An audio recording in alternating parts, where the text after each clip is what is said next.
How's everyone doing?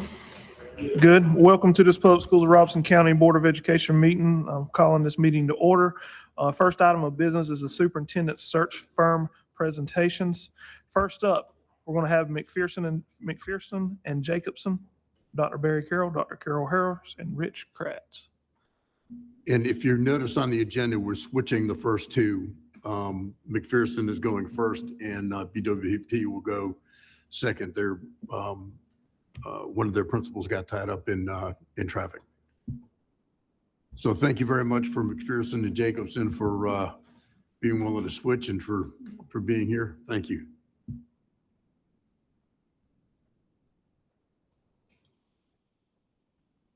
Good afternoon. Good afternoon.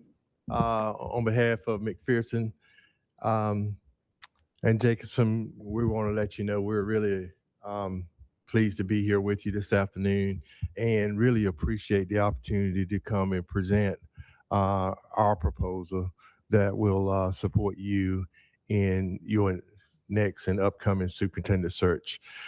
Before I get into the actual presentation, I'm going to take just a brief moment to introduce myself and my colleagues. You know, sometimes you've already done your homework and Google tells everything about us that we want people to know and sometimes what we don't want people to know.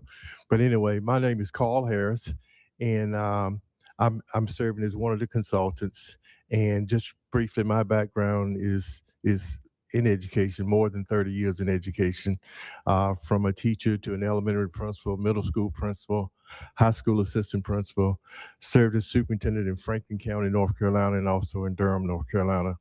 And I also served as a deputy assistant secretary at the U.S. Department of Education. So I'm going to ask my two colleagues to briefly introduce themselves. Thank you, Dr. Harris. Good afternoon, board. Thank you for allowing us to be here. My name is Barry Carroll, and I have been with McPherson and Jacobson since 2017. I've gone through quite a number of these searches with school boards, and I feel like we have a lot of experience that we're bringing to you today, and we can talk more about that. But I personally have led the search in Cumberland County, where Dr. Bracey was hired. I personally led the search in Craven County, where Dr. Cheeseman was hired. We're looking forward for the opportunity to tell you what we think we can do for you. We have a unique process that has some things that we think will be beneficial to you. So I was an educator for 30 years in Alabama. I live in Birmingham, Alabama, so I came a long way today to be here, but thanks for that opportunity. And we're looking forward to talking with you more and hopefully answer any additional questions. I was a superintendent for 10 years, by the way, so I have superintendent experience. And all of us, I would say, have quite the Rolodex, if you will, of individuals that we know who are superintendents, current sitting superintendents, and others who might be interested in this position. So I'll leave it at that and let Dr. Katz introduce himself. Hi, good afternoon. My name is Rich Katz. I guess 30 is our number. I also had a 30-year career in education. Over 20 of those were in leadership roles. I spent 11 as a superintendent. I was also a HR director, principal, assistant principal, and like others started out as a teacher. My career was all in New Jersey, and now I have relocated and I live in Wilmington. So I did not come from that far away today. Look forward to speaking to you. Okay, thank you. We'll get right into the presentation. So, you know, from our own experiences, whether we were candidates ourselves for superintendents or whether we were serving in the superintendent role itself, we have always believed that one of the hardest roles that board members face is selecting their executive leader. And so we come to you this afternoon fully understanding the important role that you're in and the important decision that you have to make as you move forward in selecting the next executive leader for your school district. So some of the things that we think would be important as you move through the process is thinking about where the school district is today. What are the challenges that the school district that you believe the school district will be facing as you move forward? And what leadership what leadership profile are you really looking for? Because those things will help shape, one, our candidate pool, but also help shape and keep us focused on what is going to be our primary focus. So this next slide talks about the real goal of the superintendent search. And in our process, one of the things that we try really, really hard to do is to upfront clarify the leadership that the district needs. And that clarification comes through an engagement with you as individual board members and collectively as a board, helping us to make sure that we understand clearly what the district needs.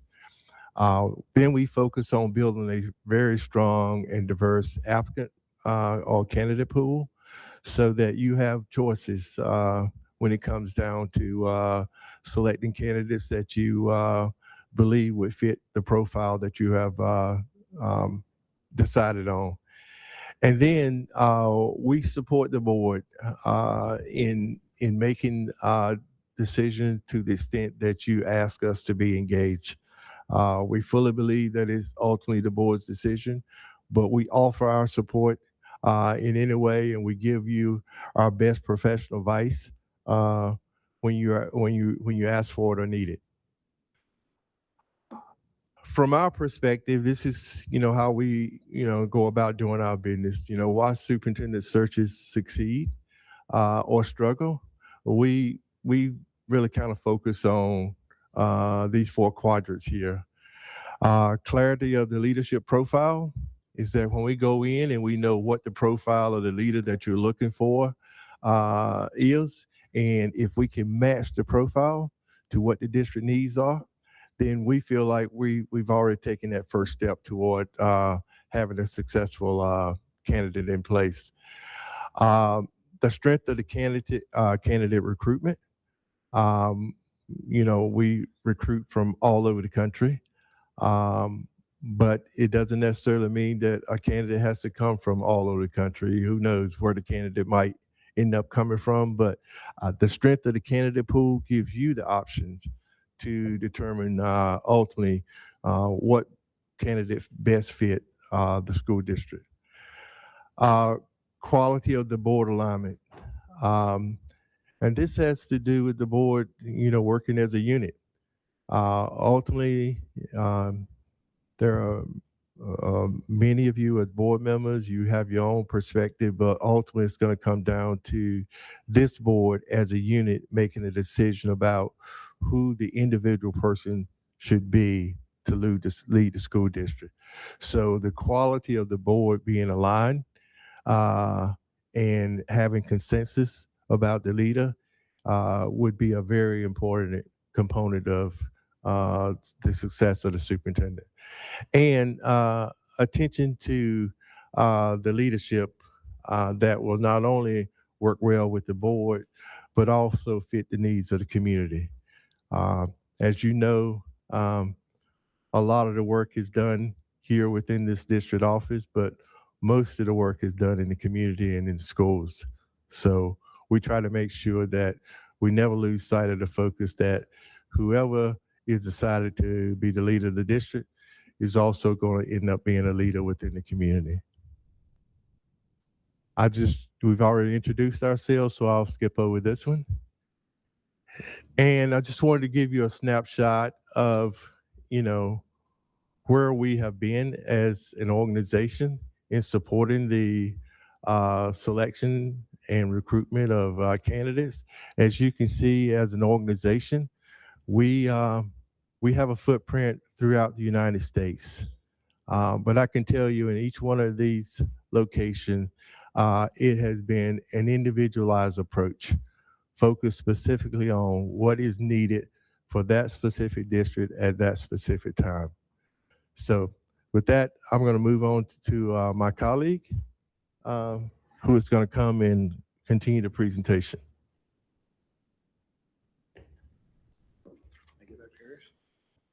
I'm going to bring my computer. Sorry. Thank you. Just in case I have reading glasses, but distance sometimes is the issue for me. So you'll pardon me having this in front of me. I would appreciate that. So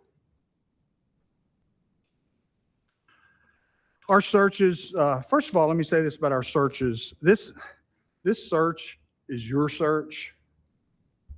If you select us as a search firm, we'll utilize our process, but it's your search, and we recognize that. And there may be things along the way that you may say, well, what about, could we adjust? Could we do this or could we do that? And certainly we want to stay within North Carolina law and do everything according to the law, but we're going to be flexible as well. I think if we're not flexible in our search, sometimes we run into roadblocks. We're easy to get along with. We're easy to work with. We're going to keep your best interest at heart and right in front of us. Now, the process itself, and that's why I mentioned, I think what's really important, two things that we do really well is transparency and communication. You will, and I'll get to that in just a minute, you will designate a point of contact. Now, I don't know if that'll be Mr. Schwartz or who exactly that will be, but whoever that is, that's the person that we'll be communicating with most and passing information back and forth. The process, our process basically has 5 phases, and we'll get to that. But this slide talks about the 8 to 10 week search blueprint that focuses on 3 major areas. First of all, listening is very important. Dr. Harris mentioned we listen to board members. We listen to you. What is it you're looking for? What are those characteristics? What are those qualities that you're looking for in a new superintendent? So we listen very closely to board members. We also listen to community, stakeholder groups. Whoever you designate as stakeholders groups, we will meet, we'll come up here, we'll meet with them, and we'll gather a tremendous amount of information, and I'll get to that again in just a minute. So we listen and we develop, as Dr. Harris said, a leadership profile that will guide us throughout this process based on what you have told us and based on what community members have said as well. Then we recruit. As I said earlier, we have a big Rolodex. McPherson and Jacobson has a big Rolodex. We have a national outreach. We contact individuals directly. And we have those professional networks that we reach out to individuals as well. The 5 phases. One of the most important things we'll do if our firm is selected is that very first meeting. There'll be a lot of things that will have to take place very quickly. We'll establish some timelines as to when do you want the search to be completed, when do you want stakeholders meetings to take place. There are lots of timelines that have to be established and those critical dates identified. Again, identifying the desired characteristics of the candidate. What is it you're looking for?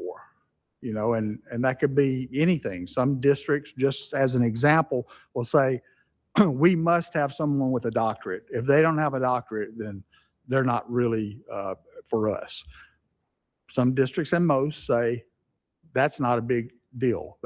We want someone who's experienced and has these other characteristics as well. So, but you will determine that, you'll tell us that, and we'll take that information and moving forward in the process. Identify stakeholder groups, partner groups, and feedback protocols. We'll determine that at that meeting. You may say, we want you to meet with parent groups, or it could be city council or county commission. It could be parishioners. It could be students. It could be teachers. It could be administrators. There's all kinds of groups that you make that determination working with your point of contact. We will set up times that we'll be here to talk to those individuals. And we have a process for doing that as well that we'll explain. Determine salary range. The reason we do that very upfront in the beginning, and notice I said range, not a salary, but a range, because the board's going to determine that based on a lot of different factors when you select someone. A range, because when we're recruiting someone, whether we know them or not, we reach out to them. One of the first questions they're going to ask is, what's the salary? And we have to be able to tell them something. to see whether or not they have interest in the job. After that, we craft the job posting and the vacancy announcements, and then we determine the advertising venues that we'll advertise. We advertise nationally. We'll advertise with North Carolina as well. We advertise all over. I can assure you that if we're selected and once we're advertising, everybody in the nation knows that this district is open and has the opportunity to look at whether they're interested or not. Phase 2, input and active recruitment. Again, we meet with those stakeholder groups, partner groups, and distribute online surveys. So not only do we meet with them, with the stakeholder groups, and gather a tremendous amount of information from them. Generally, those meetings last about an hour. We'll meet with them. We capture everything that they say, be it good, bad, or ugly. We report that to you all. Unless there's disparaging someone's name or profanity or that kind of thing, we'll cut that out. Generally, that's not the case. So in addition to that, for individuals who may say, well, I can't make it to those meetings, we have an online survey where they can go in, anybody in the district, they go in and identify themselves as a parent or a student or some other type of stakeholder, and they excuse me, and they can go in and answer the exact same questions online as they will here at the meetings. We develop promotional materials and advertise the vacancies nationwide again, and actively recruit candidates. Phase 3 is the evaluation and screening. So that first meeting, if we're selected, we come in and meet with you all and have a lot of information and conversation, and we make a lot of determinations that night that we'll all put together in a package, and everybody will know which page we're on. It's almost like hurry up, hurry up, hurry up for you. Hurry up, hurry up, hurry up, wait. Because when you get into the evaluation and screening, that's what we do. We do the recruiting part. We evaluate so we take that off of you. You don't have to worry about that. And we have a great deal of expertise within our company, within our team, of evaluating who those individuals are who are a good match with your district. So we evaluate, we screen, distribute and receive and catalog all the application materials as they come in. We do that obviously electronically. We look at those applicant files, we read those and go into great depth, conduct reference checks and background investigations. We not only call, people will put their 3 references on there, but when we talk to those individuals, we also say, tell us someone else who knows this person that will tell us something about them. And so we try to dig deep into the references and make sure that the individual that we bring to you, or the individuals we bring to you to be considered, they don't have anything that you don't know about. We're very transparent with that. If we find something, we're going to tell you, even if it's questionable. Maybe it's nothing. But we're going to tell you information about that individual that we found. We invite selected candidates to produce a video response to certain questions. Our process is, once we've narrowed the list down to, let's say, 6. That may not be the right number, but let's just use that number. To 6 individuals who we think meet the criteria that you're looking for, and we want to bring those 6 to you. Before we come back to present those 6 to you, we send them a link that they can click on, and they can videotape an interview where we ask them 3 questions. They're not hard questions, but they get to videotape that, and they'll submit it to us. When we come back to see you, we'll present that information to you and say, this is Mr. Smith from wherever, and you get to hear them answer the question, and you get to see them on screen before you make a determination. And that will be when we come to present the semifinalist or finalist, maybe the top 4, maybe it's 5, maybe it's 6, how many or ever it might be that we think meet the characteristics that you're looking for, and you'll get to hear and see them. Phase 4, candidate selection. We meet with the board to review the remaining short list of candidates. We assist you in identifying final candidates to interview. We'll go through a process with you for you to select that, as I've already said, prepared you for the interview process, and there's several different parts to that.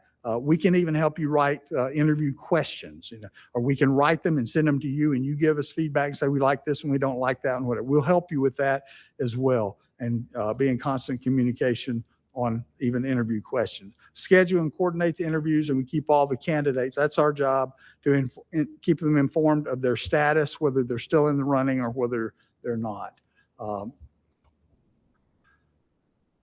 Phase 5 is a transition and a guarantee. Meet with the board and the selected candidate to establish performance objectives. Once they're selected, we want to work with you and help make sure that we're getting those performance objectives and measures. And we provide a 2-year guarantee that if that person leaves, if they were one of our individuals that we put before you and we thought that they were meet the qualifications that you're looking for, if they leave within 2 years, we'll do the search over for you at no charge except for expenses. So there wouldn't be any additional charge. So we're very confident, and I've done quite a number of these and feel very good. I've never had one to leave within the 2 years. Matter of fact, most of the ones that when I was the lead or even a part of the search that went to that district, they're still there today. So we have a good reputation of finding quality people and vetting them and making sure that they know what they're getting into and that you know what you're getting into when you select them. Okay, Dr. Katz?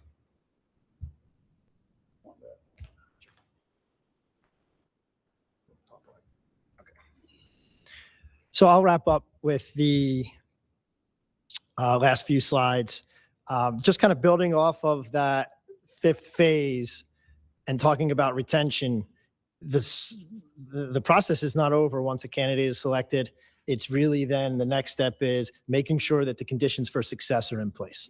So supporting that superintendent board partnership is a part of what we do. And you see right there in the middle of that graph is the word alignment. So we help to make sure that the superintendent and you as the board are aligned, because you obviously know that the board superintendent relationship is a huge part of success. It has a tremendous impact on the climate of the district and the success of really your students, your staff, and your entire community.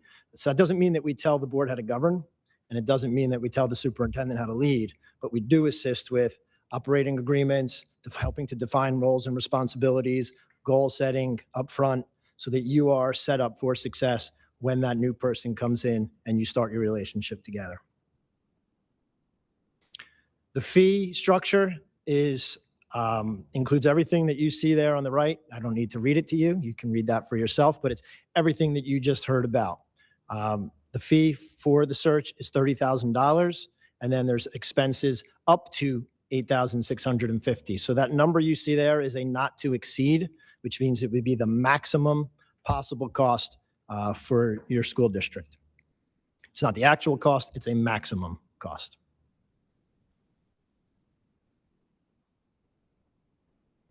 And then finally, our hope is that, and we have a history of building relationships with school districts, that when the search is complete, there's additional services that McPherson and Jacobson can provide, because we look to really invest in and be a part of the school districts that we serve. So that can include leadership coaching, continued assistance with board governance, and that, again, those operating principles, assisting with the superintendent evaluation, or even strategic planning. There's a variety of roles, and that's something that we're proud of, is being able to maintain those relationships with school district. We partner with K-12 Insight. That's the software that's used, the tool that's used that you just heard about, and that helps to gather input from the community. We also partner with Innovate K-12, who assists with strategic planning initiatives. At this point, if there's any questions that you have for us, we're happy to answer anything we can. Anybody got any questions? I've got a question. Make sure I heard this correctly, that if the superintendent, we choose this company, the superintendent leaves within 2 years, is that what you said? And then you automatically handle the next search for free? If you select someone that we've recommended to the board for an interview, Mhm. let's say it's those 6, maybe it's 4, I don't know how many it would be. We've recommended them, you selected a superintendent from that pool, Dr. Cow, could you step up to the mic? Sorry. yes, sorry, thank you. If you selected someone from that pool that we recommended and that person leaves for any reason within 2 years, then we will do the search again for no additional cost, except we will charge you expenses for that. Dr. Terry Locklear. Your retention rate, 5-year and 15, is it seems to be very impressive. So 80%, 60%, and 40%. Would you say that that's accurate within just a couple of percentage, just a couple of numbers or so? And how many total successful searches have you conducted? Thousands. Thousands. Yes, 1,000, around 1,000 over through the years. I mean, our company's been around for a long time. And not only just superintendent searches, we do other executive searches as well for other positions in school districts and other positions as well. So, I think we've been very, very successful. And I'll say this too, this sometimes is a hang up for districts. So, well, are you going to try to bring somebody in from California or New York or somewhere? I would never stand here and say, no, we won't do that. But what I will say is we don't differentiate by location. If you have someone in this school district that meets the qualifications and we think they're a candidate, we'll put them before, even if they're already in your school district. If they're in the state, certainly we've proven that in Cumberland and Craven. We put those two gentlemen who got those jobs in front of the board, and they were within the state of North Carolina. But then we also had candidates from outside the state who had interest in those positions. So we don't go, well, this person is from this place and they may not fit. We may say that person may not be a good fit, but we don't, it's not based on where they live or whatever. So we're very careful with that. We're very transparent with that. We talk to the candidates. That's the thing I like about this. Not only we're representing you, okay, but as we get into this and start vetting these individuals, we talk to them and get to know them very, very well. I knew Eric Bracey. Matter of fact, as soon as I found out, maybe I shouldn't share this, but as soon as I found out that we got the Cumberland County search, I called Eric Bracey and I said, I just want you to know. And he said, thank you. I'll look into it. Craven County, I didn't know Dr. Cheeseman, got to know him very well during the process, and there was a great selection there as well. So we have successes, and I've done superintendent searches across the nation, but mostly in the Southeast. So I'm very familiar. I did Shreveport, I did Fulton County, Georgia, I did Troup County, Georgia, did Roanoke, Virginia, Norfolk, Virginia. I mean, the list goes on and on. So we have a great deal of experience and a lot of success. Either one of you want to add to that? I'll just add that, as I mentioned when I said we have a footprint all over the United States, but each search is an individualized search.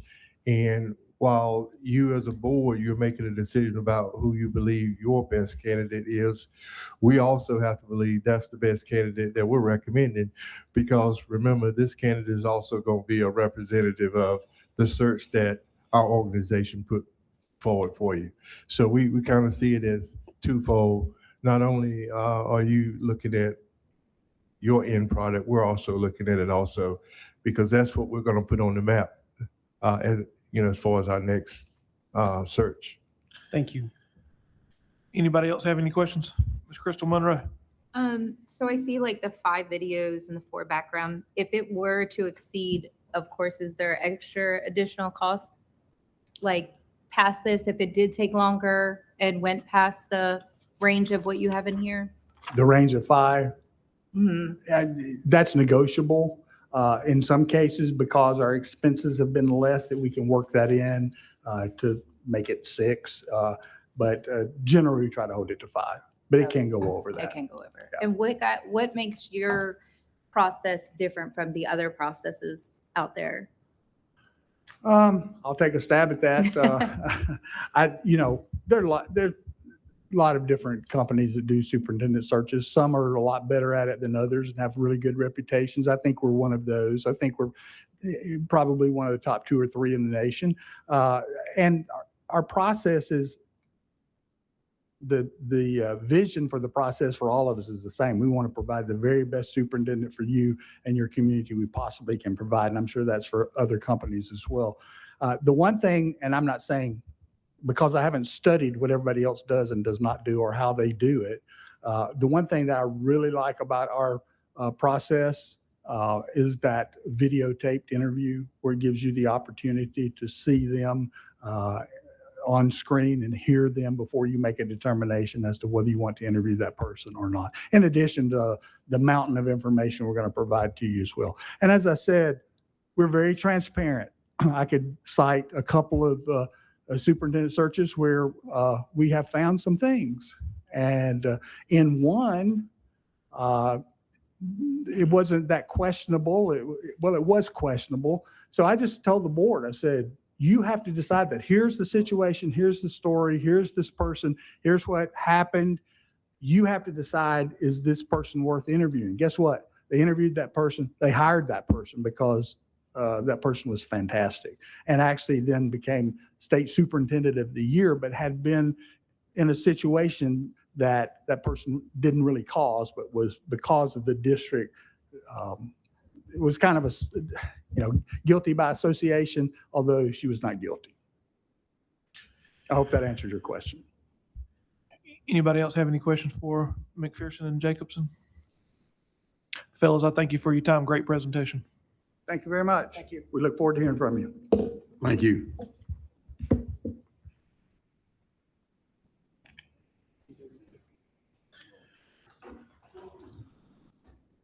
All right, next up, we got BWP, Dr. Kevin Kastner, Dr. Percy Mack, and Carolyn Mack.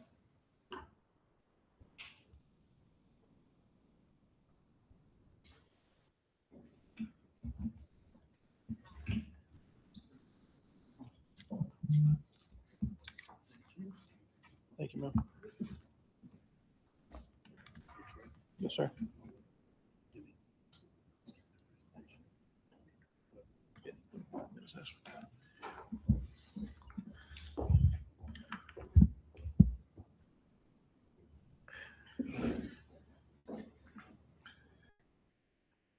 BWP, if I would ask that we keep this thing around 20, 25 minutes with a 5-minute question answer period at the end. Yes, sir. Thank you, sir. Thank you very much. Let me say good afternoon, everyone, and thank you for allowing us to present to you today. We are BWP and Associates. We've been around a while. We've done about 800 searches during our term, and you will get an opportunity to hear how we handle it and see some of the places where we've worked.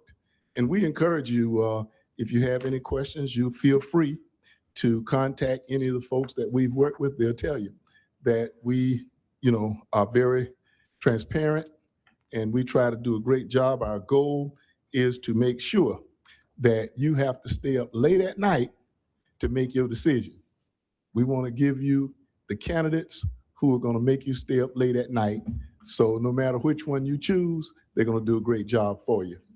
Our people that we have chosen are still there, and we're excited about that. I'm Dr. Percy Mack. I'm one of the directors of BWP. Kevin Kastner, Dr. Kevin Kastner is with us today, and he'll talk to you a little bit later. And Carolyn Mack, who keeps us all straight as we move forward during this process. I've been in education over 50 years, and currently I am the chair of the Education Leadership Department at South Carolina State University. I have been a superintendent in Dayton, Ohio, and in Columbia, South Carolina, and I'm teacher, assistant principal, head of the custodial crew, you name it. I've done it in these days in education. Dr. Kastner, when he comes up, he'll tell you a little bit about himself, and we'll go from there. If you look at our portfolio, which shows the places, I'll move it forward, which shows you the places where we have worked. We have been in North Carolina, in Moore County. You can see Montgomery County Schools in Virginia, Sumter, South Carolina, Richland 1 in South Carolina, Fort Mill, Horry County, Spotsylvania County in Virginia, Savannah, Charlotte, Rockingham, and so on. You can see where we've been. We've been large, small, medium. It doesn't matter. Most of our folks are still there. We give the same 2-year guarantee, and we try to make good choices so we don't have to do the guarantee part.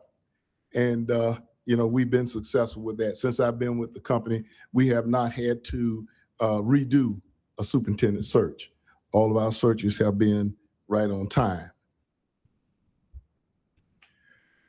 Some of our objectives are, first of all, to create a procedure that aids you, the board, in identifying the different candidates that we bring. We are, we want to hear from you, hear what your thoughts are, hear what your pros, your cons, what you think are the outstanding features of your district, where you think you have challenges, so that we can ensure that the person we bring in meets that level of concentration that you really need.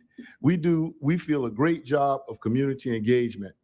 We come in and we look to you to present to us who we need to speak to in this community, because we want to develop a profile that fits this area, because there are no two areas the same. Your area is different from any other area, and even in your state. We work with that, and the most interesting group that we speak to are the students. They will tell you the straight of it, and they're unfiltered. So we always enjoy speaking to the students when we come to districts. We feel we do a great job of recruitment. We get candidates because we expose this district on to the different magazines, to different media sources, so that everybody knows that your district is looking for a superintendent. And so they also know the profile that you're looking for. Because if they don't meet the profile, most people won't apply. If you need someone who got to get the finances in order, if they're not a financial person, they're not going to apply. Because if they do apply, we're going to check that. We look for people who have a track record of success in the area that you look for, and especially in academics. Because we know you want your students to leave here and go wherever they're going to go, whether it's college, the military, the work. You want them to do well. So, that's our goal as we recruit. We do a great background check. If we find that there's anything in that background that is going to be a pain to you, you will not hear from these people, because we make sure that we go deep into the background to ensure that there are no surprises for this school district. We try to stay within timeline, within budget, so that the board is on schedule. Because when you put the schedule out, and we'll talk about that a little bit when Dr. Kastner comes up, you can move it forward. All right. So Dr. Kastner, if you would come forward, I'm gonna give it to you in just a minute. But we customize to meet your needs. We identify candidates who meet your needs, and we present them to the board. It's your call. Just like the last group, we give a 2-year guarantee to the people we recommend to you. Now, sometimes boards say, well, we want this person over here. We'll bring that person to you, but we won't guarantee that person. We will guarantee the people we bring to you. And normally, the board and us, we hit the same people. We hadn't had that as a problem. If you have someone internal that you'd like us to look at, we'd be more than happy to do that. All right, Dr. Kastner.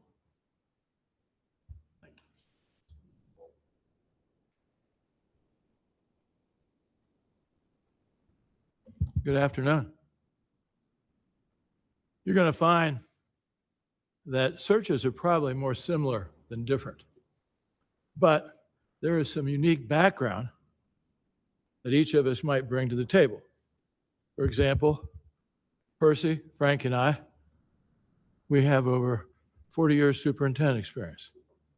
That's helpful when you're talking about understanding the match and fit that you're trying to have. Now, there's a 4-step methodology, and we're going to go through it rather quickly, but we need to take each of these steps in the planning and the preparation of the search process. Now, you have a folder, and in that folder, on the left-hand side, you have a copy of the PowerPoint.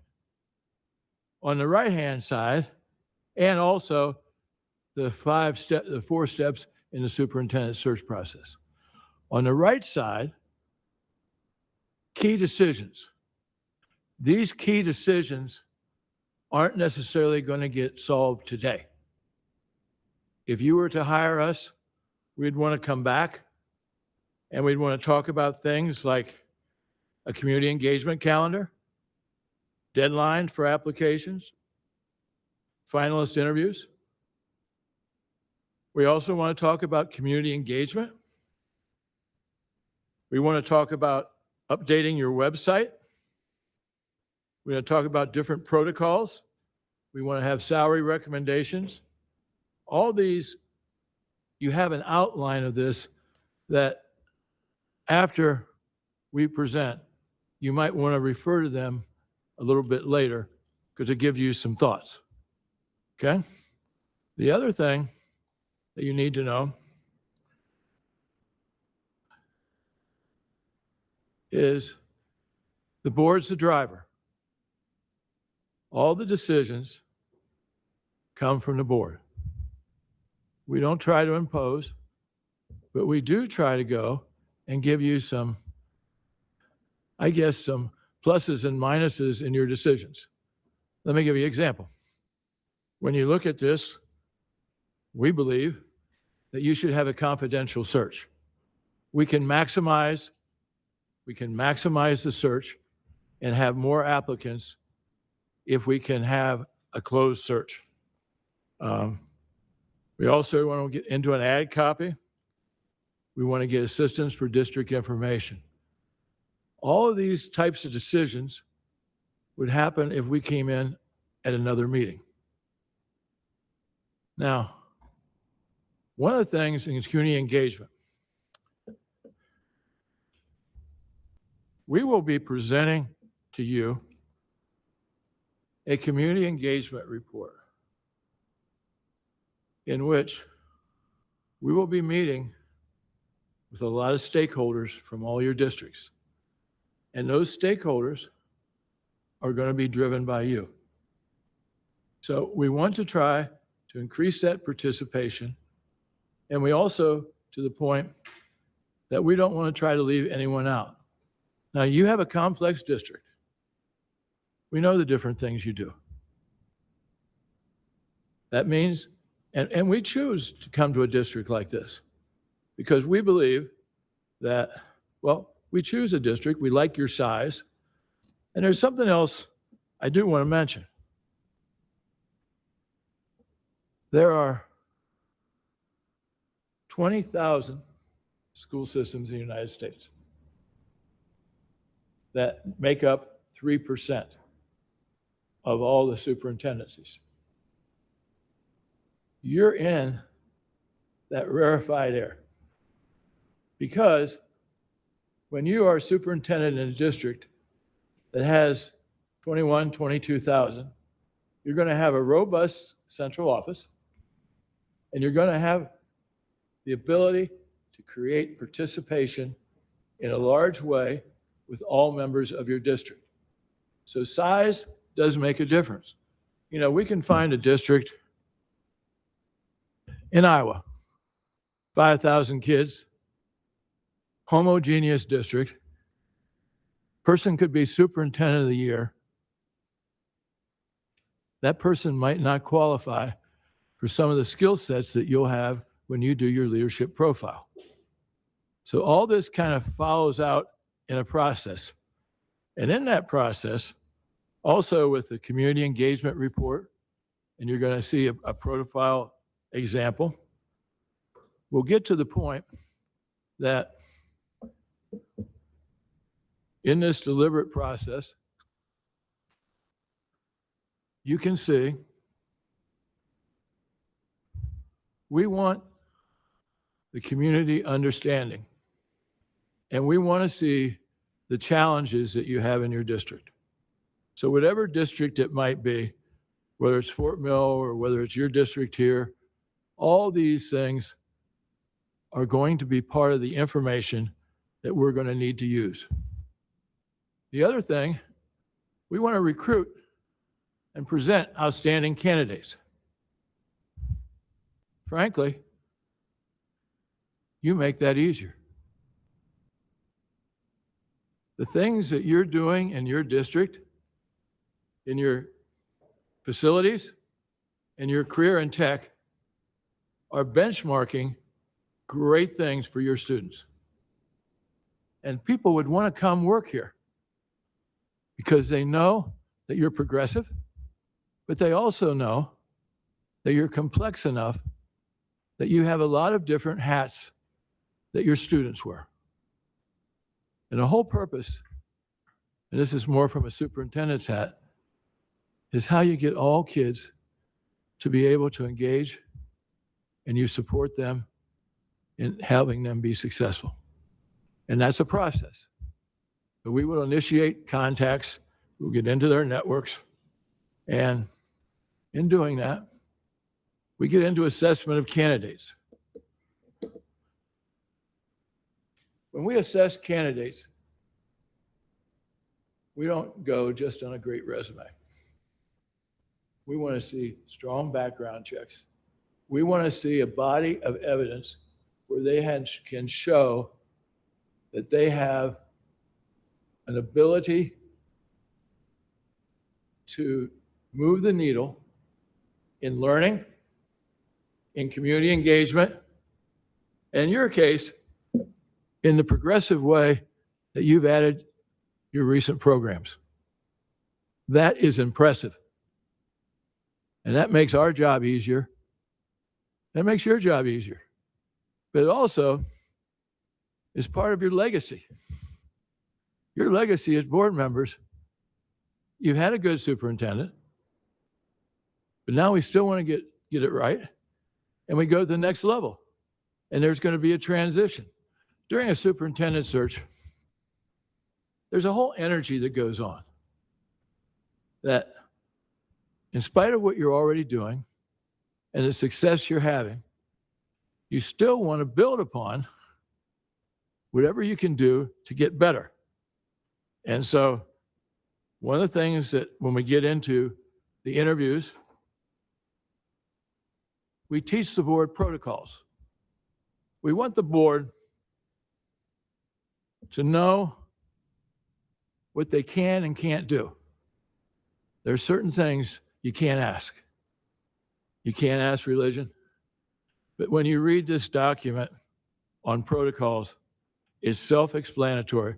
But the other part of this document, because it's very comprehensive, is we will have sample questions, which you can pick and choose when you get to the point of wanting to do the interviews. And then you get to the point where we present the community and the report to the board. And in that, then the board needs to decide who it is that you want to consider to be in an interview. Now, it's not always an easy question, but you want to have someone that can stand and deliver, can tell you what they know about your district, and to tell you what they know about perhaps South Carolina, North Carolina, any of this immediate area. You can see that we've been involved in a lot of these different areas. We pretty much have established the East Coast. And so that's there. But in doing all this, and the report you're going to get with the board, all this information comes to you, and then in a deliberate way, you're going to have to decide who's going to separate and be who you want to consider for getting into finalist interviews. In this process, we'll explain everything we can for you. But when you look at the documents that we provide, whether it's community engagement report, whether it's the surveys, and also please understand that when we do community engagement, we will be interviewing all board members. We're spending our time with them and get a feel for your district. And that's a very important process because the board should be driving this. So while we're here for just a brief time today, I think that when you look at the handouts in your folder, it'll give you something to look at that might trigger some other information if you think we're the right match and fit to be someone that you want us to bring forward great candidates for you, making sure we have a track record where we get into the details and all of that. So I don't want to belabor this anymore. All this information is here. And I only would ask that as you go through all this, think about it before you get into your final decision of who you want to interview. And we're very pleased to have the opportunity to be here. Thank you. Percy, do you have anything? Timeline? Well, we can get this all done by December, January. That's a window that we can work with. Sometimes it's good to have that window because you want to have continuity because of the budget. And whoever you end up hiring, you want them to also participate in the budget process. That's an advantageous timeline that seems to work. So I don't want to belabor anything else, but you have all the information. Percy, is there anything else you want to add? Question, sir. Yes, sir. Anybody got any questions? Dr. Terry Locklear. Do you have a sense of your retention rate of the candidates you've placed? I said our retention rate is very good. I'd say it's 95. I may even higher. Stellar. We've not had to do the 2-year. Dr. Mack, can you step up to the mic? Sorry. Thank you, sir. We've not had to do the 2-year, and most of our folks even get an additional contract. You know, in other words, when that 3 to 4 year contract is up, they get another contract. So a lot of our folk, they retire, you know, and the board wants them to stay at that point. And how many total searches have you conducted? Okay, I've conducted about 20 searches. Just about all the ones we showed you today, I've been a part of it. I was superintendent up until that point. And then at that time, when I retired from the superintendency in 2015, I started working with BWP to select superintendents. And my role at South Carolina State is as chair of Ed Leadership Department is my job to train principals and superintendents. So, you know, our rate is real good. I should have said, I should have asked, how many successful searches has BWP completed? I've done over 65. And if you'll notice in our report, you're going to see a number are part of a diverse candidate pool, because sometimes when you have a district that has different types of people and students and everything like that, diversity becomes very important. And you want to find that diversity. Here, you have a 3-part group of people, and you don't want any of them to leave out. When I did St. Paul, you can obviously know that St. Paul was pretty complex, but they were very interested in the community, and that was important so that they did not leave any segment that they would have. Same thing with your groups. Thank you. Mr. John Simmons. What is your total price for all of this? I think we put down 22.5, which I think is relatively low, but we wanted the job. And 22.5, that includes the base. There'll be some additional with some expenses, but not that much. Yes, sir. Any other questions for BWP? I thank y'all for the presentation. Thank you very much. Appreciate your attention and allowing us to be here. Yes, sir. Thank you.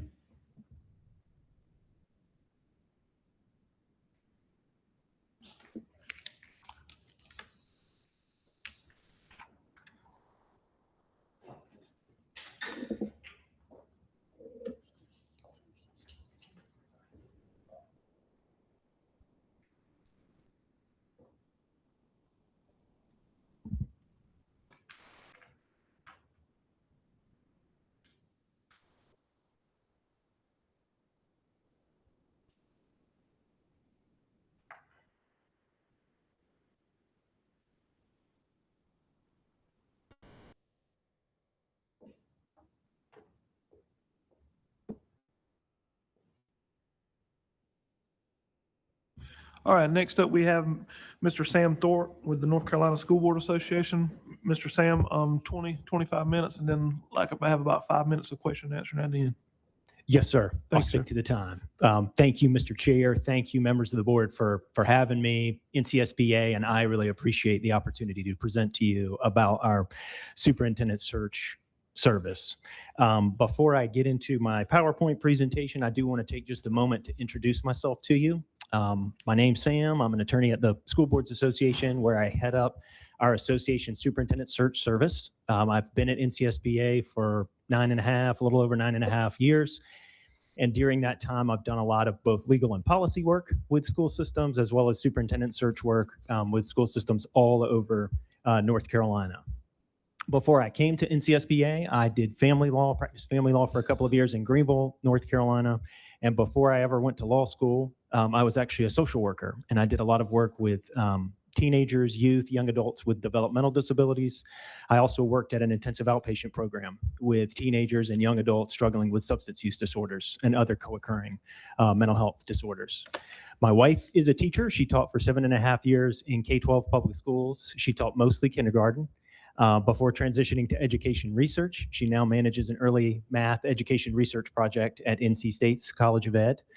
And my wife and I have a almost 7-year-old son named James, who is counting the seconds until he turns 7. He is asking every single morning how soon he's going to turn 7. I don't remember when I cared that much about my birthday, but it's been a long time. Reason I'm here, very obviously, is you're beginning to look for a new superintendent, and I understand you're hearing from a number of different firms. In anticipation of today, I sent your board attorney, in response to the invitation to come today, I sent a number of draft documents, sample documents, along with a memo explaining each of them. I've brought hard copies of those same draft documents with me here tonight. They're in folders in front of you, just passed them out to you. Without going into too much detail, we refer at NCSBA to those documents as initial search documents. What they are basically are documents that if you were to hire us to facilitate your search, we would need to get you, the board, to vote on and approve each of them at a called meeting, a regular or special called meeting, in order to get your search started. The reason I like to send those is because I refer to them a lot of those initial search documents during my presentation, and I just think it's better for you to have them as I'm going through the PowerPoint. There'll be obviously time for questions at the end, but please, by all means, interrupt me with any questions that you have. I certainly want to make sure that all your questions are answered and that you have all the information you need from me as you're making a decision. Please also know that I'm more than happy to come back in person or be available by email or phone to your board attorney or to any of you to answer any follow-up questions that you might have about our search service. With that introduction out of the way, I'll now transition to my PowerPoint. We have a team of folks, 2 folks at this point, myself and Madison Galden, Maddie Galden. She's an editorial coordinator at NCSBA, and Maddie and I and NCSBA have a lot of experience in doing superintendent searches. Our association has done at least one search for 84 of the state's 115 school systems, and we have completed or in the process of completing over 200 total searches. We are active members of NAS, the National Affiliation of Superintendent Searchers. That's a think-alike group of other state school boards associations that facilitate searches for superintendents in K-12 public school systems within their respective states. And through our participation in that group, we're always finding ways to improve our search process. It's also a great recruitment tool for finding a really, really strong and robust, diverse applicant pool from candidates outside of North Carolina. I'm also very tied in with the North Carolina School Superintendents Association's Aspiring Superintendent Program. I present to those cohorts. I interface with the executive director and a lot of those aspiring superintendents in that program, as well as sitting superintendents. And we feel like our involvement in both of those groups, active involvement, has helped us develop a really, really strong, robust, diverse pool of both in-state and out-of-state applicants that we can draw on when we're facilitating searches for boards of education here in North Carolina. The first step in our process involves deciding whether or not you even want to do a search. There are some boards that I present to or that I have conversations with, and depending on the circumstances, they sometimes have an internal candidate. More often than not, it's an internal candidate that the board knows for very certain they're going to hire or knows they're very, very, very likely going to hire. And in those situations, for pretty obvious reasons, it does not make sense to spend the time and money involved in doing a search. If that's not the case with your board, you do want to do a search and you want to do it with us, next up in our process involves approving those draft initial documents that I've shared with you in hard copy, the first of which is a timeline. It's on the right-hand side of your folder. It's the first document there.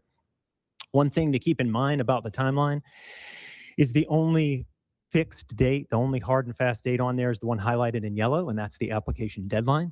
All of the other dates are flexible, though we would want to stay somewhat closely to them in order to land on or about that projected announcement and employment start date at the bottom of the timeline.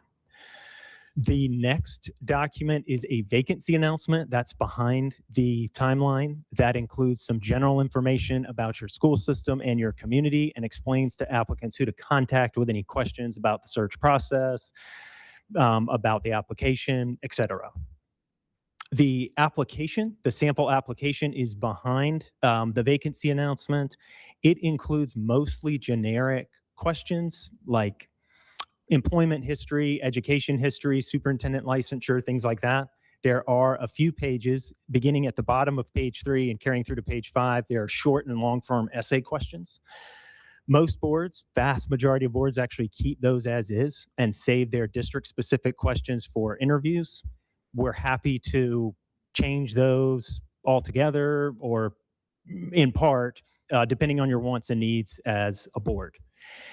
When it comes to advertising, there are several places, free places that we always advertise, very obviously. There are also a number of paid places that we offer to advertise. When it comes to whether or not you as a board want to spend any money on advertising, that's entirely up to you to decide. And of course, it's also up to you to decide where you'd want to spend those dollars. In terms of recruitment, we recruit both in-state and out-of-state very heavily. I've told you about the applicant pools we draw on. We are also happy to reach out and recruit candidates that you, the board, either individually, you as board members have folks that you'd like us to contact and reach out to, or you collectively have some folks that you'd like us to recruit. We're happy to do that as well. The third step in our process is entirely optional, but it's one we're happy to facilitate for you if you're interested, and that involves getting feedback from the community and staff on what sorts of things, characteristics, types of experience are most important to them in a new superintendent. We have found that the best way to get the most feedback in terms of the number of responses, as well as the most substantive, meaningful material feedback, is through online surveys that folks can fill out, number one, anonymously, but also privately on their own time. We include at the end of our surveys, I've included draft or sample community and staff surveys. At the end of those surveys, there's an open-ended section with no limitation in terms of content or number of characters, where folks can discuss at length, again, anonymously, what sorts of issues are really, really important to them in terms of the superintendent search that they want you to take into consideration as you're looking at applications and considering what questions to ask, interviewing applicants, deciding who your district's next superintendent is going to be. We would handle all of the logistics of setting up those surveys, working with your communications folks to push those out. And then I would come in person at what is usually a regularly scheduled board meeting to share with you and with the community and your staff the results of those surveys. And at that same meeting, I would share with you a draft leadership profile based on the top characteristics and types of experience identified by your community and staff as being most important to them in a new superintendent. Again, it's an entirely optional step, but it's one we're happy to facilitate for you if you're interested. Once the application deadline has passed, we collect, organize, prepare all of the application materials, and then share them with you electronically via a secure online platform called Assembly that each of you would have, and your board attorney would have a login ID and password for accessing. The two reasons we use Assembly are, number one, all applicants to your school system, including superintendent applicants, are entitled to confidentiality. And we've found that the best way to guard and maintain that confidentiality is by using a secure online platform that only you, the board, and your board attorney can access.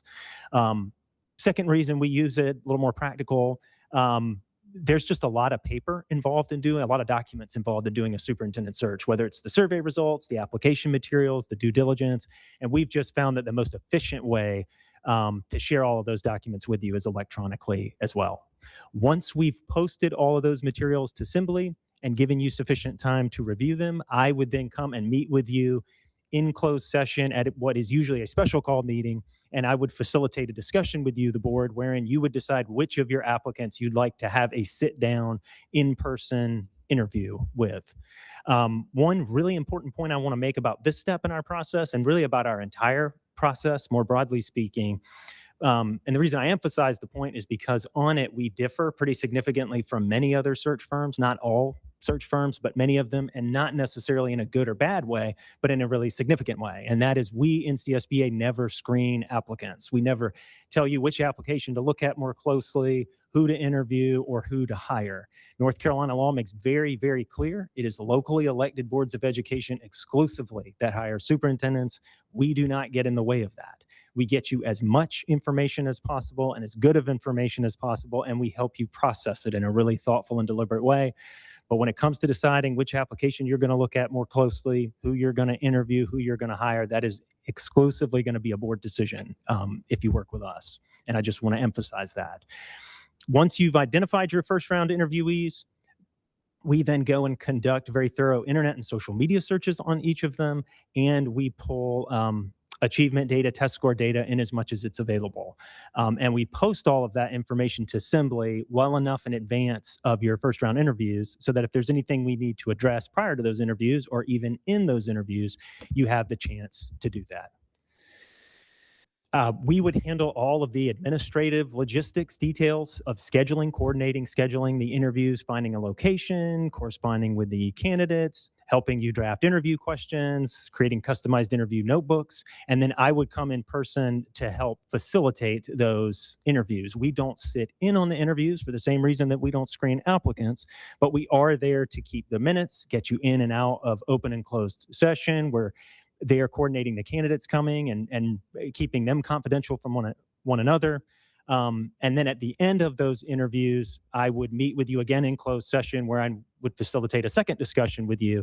And at that point, most boards at that point are ready to narrow their list of first round interviewees to a number of finalists, somewhere between 2 and 4, usually finalists. Once you've done that, our team will go and perform much more thorough due diligence checks on each of your finalists. We'll update the internet and social media searches that we already did. We will get very detailed salary and benefit information from them, not just a copy of their contract, but also a detailed breakdown of what they're making, so that you can begin thinking about what you would offer and negotiate in terms of a contract. We would get copies of any evaluations going back at least 5 years. We have a third-party provider, Baker Eubanks, that helps us run a criminal credit and degree verification check if you're interested in that. And then we also contact references, not the references that they've listed and the candidates have shared with us. There are certain people that over the 25 plus years we've been doing this, that we think it's really important to call and talk to, and there are certain questions that we think it's really important to ask. And we would perform those reference checks along with all of the other due diligence and share all of that information with you via Assembly. We would also do this in a way that complies with the Fair Credit Reporting Act. Without going into too much detail, the FCRA is a federal law that applies to third parties like myself, a consultant like myself, that does any kind of character and fitness check on an employee for an employer. Not complying with the FCRA and the various notice requirements of the FCRA can subject your board to really, really significant liability. And we have a really, really great process in place to make sure that you, the board, get the information you need on your applicant pool to make a fully informed, eyes wide open decision. You need that, but we also do it in a way that's legally compliant and doesn't expose you to any kind of liability. And I think that's really important and worth noting. We would handle all of the logistics of scheduling the next round of interviews, just like we did with the first round. And then I would come in person to facilitate them, again, just like I did with the first round. And at the end of that second round of interviews, most boards at that point are ready to begin negotiating with the board selected finalists. They're ready to pick a candidate and begin negotiating a contract with that candidate. If that's the point that you're at, I would hand things off to your board attorney who would advise you on what to offer and negotiate in the contract. We're there to support you and the candidate through the negotiations, but we're not involved in those negotiations. The last step of our process involves drafting a press release with the help of the candidate that includes a quote and a photo and a lot of information that your public information folks can use to roll out the announcement of the superintendent in a really smooth way. And we also finalize any of the minutes that we've been keeping at the various special call meetings we've been having with your board throughout the search process. We have a lot of experience and expertise, and we hold ourselves to a really high standard. This slide shows on the right-hand side some of the searches that we've completed fairly recently over the last 3 to 5 years. The ones on the left-hand side are the ones I'm working on right now. I'm working with Cleveland County and Thomasville City. We also just recently, a couple weeks ago, well, really, it's a few weeks ago now, added Elkin City to the searches that we're currently working on. We have a lot of expertise. I feel like our expertise is twofold. There are just a lot of administrative aspects and administrative details to doing a search. We're very familiar with them and very proficient in dealing with them. We also have a lot of expertise in dealing with navigating the various legal issues that can come up during a search process. And we feel like that twofold expertise serves us really well in making sure that you have an administratively smooth and also legally compliant search process. We also hold ourselves to a really high standard. The most important decision that you make as a board is who your superintendent is going to be. You deserve nothing short of an excellent process, thorough, professional, excellent process. We would, of course, strive to provide you with that if you were to hire us to facilitate your search. That concludes my PowerPoint presentation. I'm happy to answer any questions you have now, but I've also put my contact information on the last slide, and I know your board attorney has my contact information. I'm happy to be available to answer any questions that you have after tonight as well. Dr. Terry Locklear. Do you have a sense of your retention rate for the superintendents you've placed? We do not track the retention rate, though you will notice that we shared a list of all of the superintendent searches that we've done. I've even shared contact information of the various board chairs or former board chairs that we worked on searches with, and you're welcome to call them to ask about how they feel about the search process and about the length of time that the superintendent has stayed there. I also noticed you included a list, or you included a visual that showed the states throughout the country where individuals have applied for positions in North Carolina. Yes, sir. And this is not a reflection of the state board, the NCSBA. I was just wondering, do you have a sense of about how many of those were actually placed? The vast majority of boards that I work with are interested in folks for pretty obvious reasons. Right. Of in-state candidates. They like folks that have either assistant superintendent or superintendent experience in North Carolina. And so while there are boards, Cabarrus is one that has hired an out-of-state candidate. Most boards are really interested mostly in in-state candidates. Right. But you were just, it's interesting that you have that draw nationwide. We've worked really hard to cultivate that. Thank you. Yes, sir. Mr. John Simmons. What is your total price for all this? The total price is $19,900 plus expenses. I've tried to estimate what I think the expenses are going to be. I think they will be in the neighborhood of $750 to $1,000. I work extremely hard to keep the costs down, not charging you food or overnight stays at hotels. It's really the travel, the gas mileage reimbursement, which is at the state rate, and any background checking that you do. So if you were to spend money on advertising, or you were to, spend money on the Baker Eubanks criminal credit and degree verification checks, that's where you would add a cost. What I want to make really, really clear to you is any expense above and beyond the $19,900 is presented to you, the board. You, the board, decide whether or not you want to incur that additional cost. I don't go off and incur that and then bill you for it. So I think it would be in the neighborhood of $20,500 to $21,000, right about. And I've provided you a cost estimate that I think came in right in between that. I can't say for certain what it will be, because sometimes searches go on a little bit longer than maybe I or you, the board, or even the candidates anticipated. But I do think we would be close to that number, that figure. I hope that answered your question sufficiently, sir. Ms. Thank you. Crystal Monroe. Yes, ma'am. Do you have a 1 or 2 year guarantee?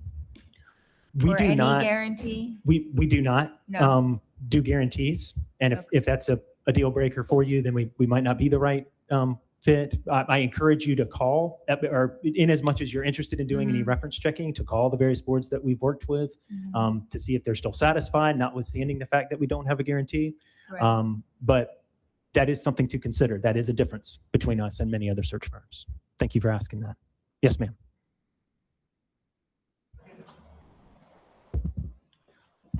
How soon, if we, as a board, made a decision, how soon would it be to get announcement out for applicants? How soon could the search begin, or how soon Yes. could? Well, I'm sure I assume you've looked at the documents I handed you. I always come prepared to get a search started as soon as possible. So I'm prepared. Our team's prepared to get your search started as soon as first thing tomorrow morning. I don't say that, though, to pressure you into making a decision about us or any sooner than you want to. Mr. Henry, if you look, there's a potential draft Yeah. timeline that he's got in there as Yeah, I well. saw That's a that. pretty good timeline. I was asking from experience. As soon as you want is the short answer to that. Anybody got any other questions? Mr. Thorpe, I thank you for your time. Great presentation. Thank you, sir. I really appreciate it. And thank you, members of the board. Thank you. You've gotten us back on track. I'm happy to be of service. All right, next up, we have HYA, who Mr. Schwartz advised me is virtual, with Dr. Bill Adams and Dr. Ronald Taylor.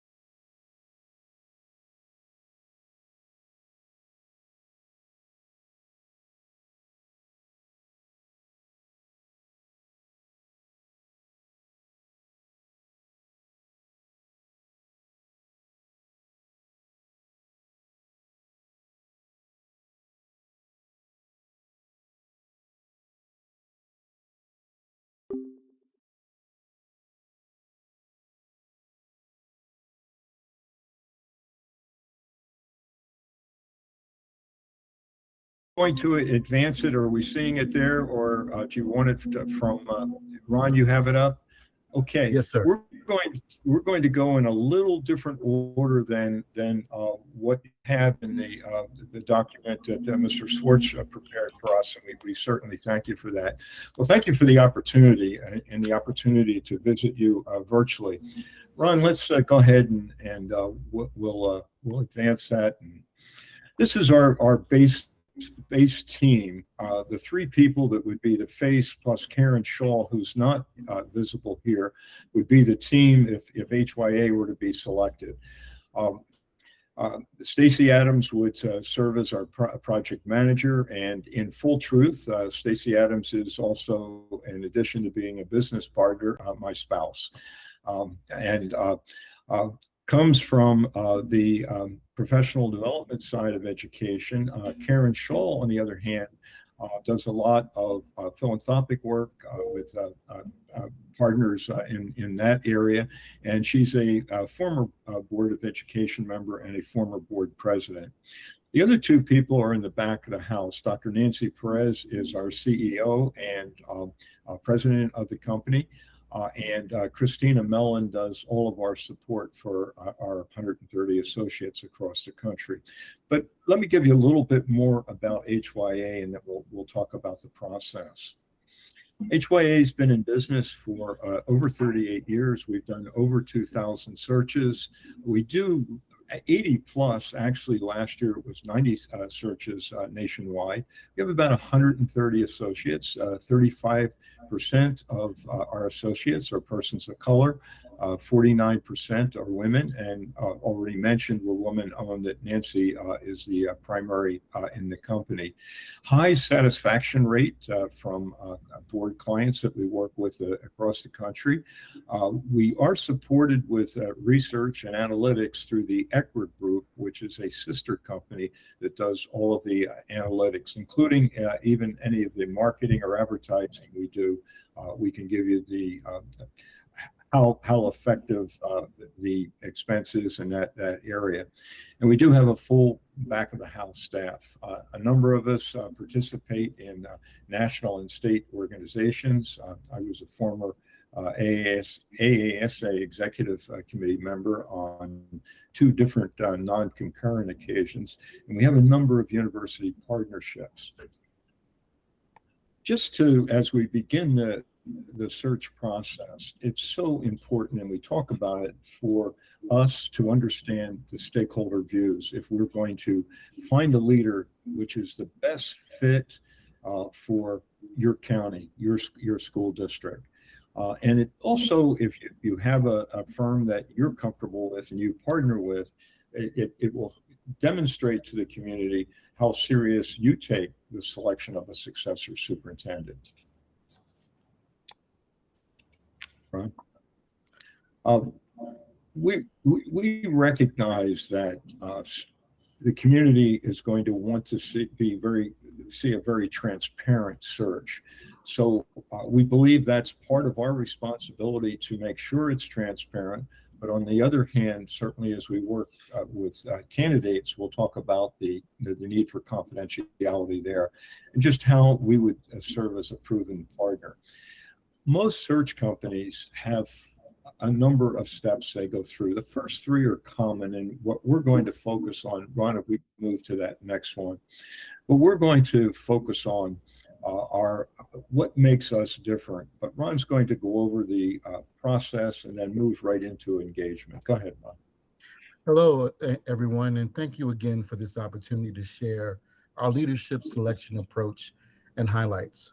If Dr. Adams and I are selected to lead the search for your next superintendent, the HYA search process begins with the engagement phase, which we anticipate will last between 3 and 6 weeks.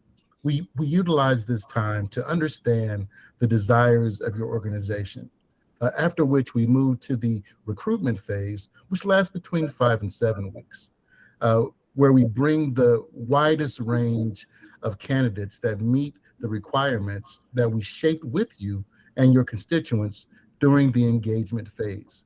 Next, we work with you, the board, for 3 to 4 weeks to facilitate your selection process. And lastly, when you have completed this process with our support, we offer transitional services to support your superintendent's entry into this seat.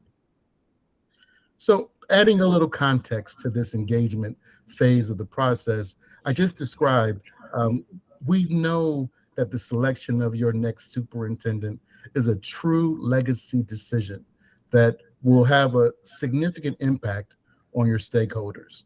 That being said, we are prepared to include several layers of thoughtful engagement with your community, which includes, of course, interviews with the board, as well as convening focus groups and forums and providing digital stakeholder surveys.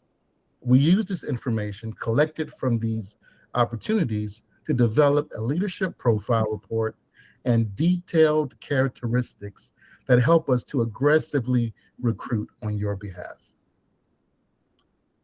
So we are your ambassadors if selected. If you select us to work with us on this search, we facilitate this process in very meaningful ways. We believe in both in-person, of course, face-to-face, as well as virtual discussions. We believe in, if possible, taking these conversations to where the community and stakeholders are.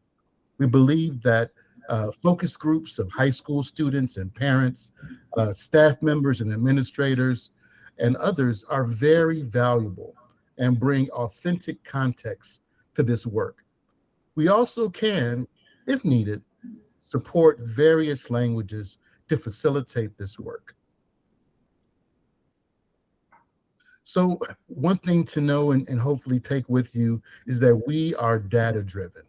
We want to clearly show you the trends in the conversations that we have had with your constituents.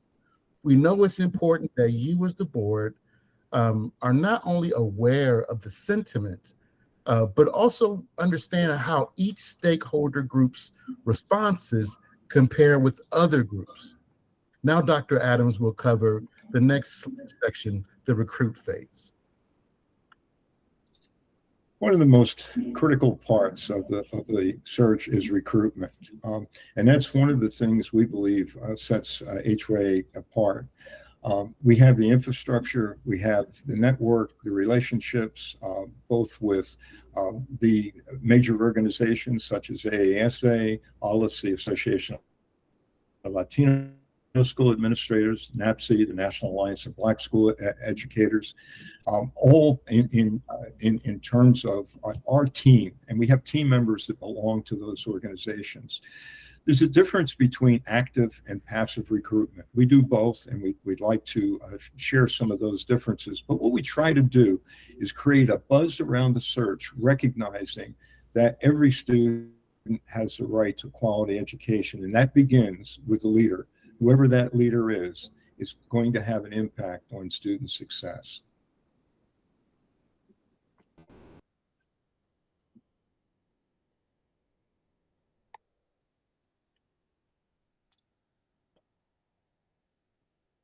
Part of that involves what we call diplomacy, the need to recognize that confidentiality with candidates is critical, but transparency with the community is equally important.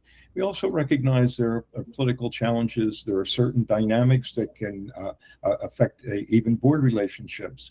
And we try to bring boards together to coalesce around the best fit candidate.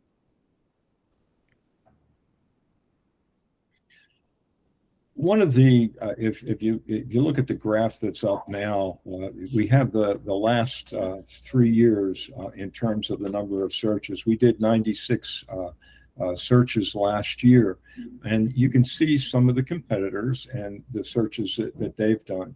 When you look at the success rate over the last 10 years, 94% of the superintendents selected through the HYA process have remained on the job during the first term contract. I think what's important when you see that 75% figure, about 55% of the applicants that will apply will come through passive marketing and recruitment in that manner. About 45% will come through active recruitment, people that may not be looking for a job, but we've read about their successes. We see where they may be the right fit. So we'll reach out to them. About 75% of the candidates selected by boards come from that 45%. Although there's a figure up there with our email subscribers, HYA puts, we've made a business decision 5 years ago, and we put competitor searches up on our website. We get about 30,000 hits a month. So it's active, it's passive. There are just a number of techniques that we follow. Ron, if we could advance.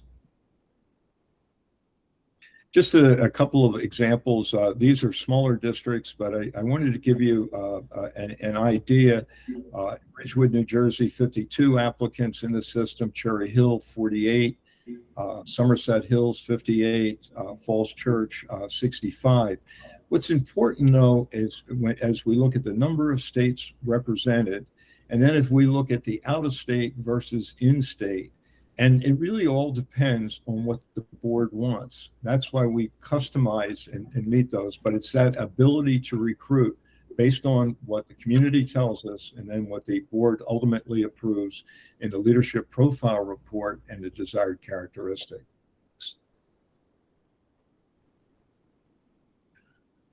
Ron and I have a total of 49 years experience as serving in the superintendency. So we understand that part of it. That also tells us we understand how important it is to partner with the board, and it's a partnership. And it's got to be the right partnership, we believe, to be successful. And we just wanted to point that out with this slide. While we have a number of candidates across the states that will establish a profile with us, we recruit for every search based on that search and those characteristics.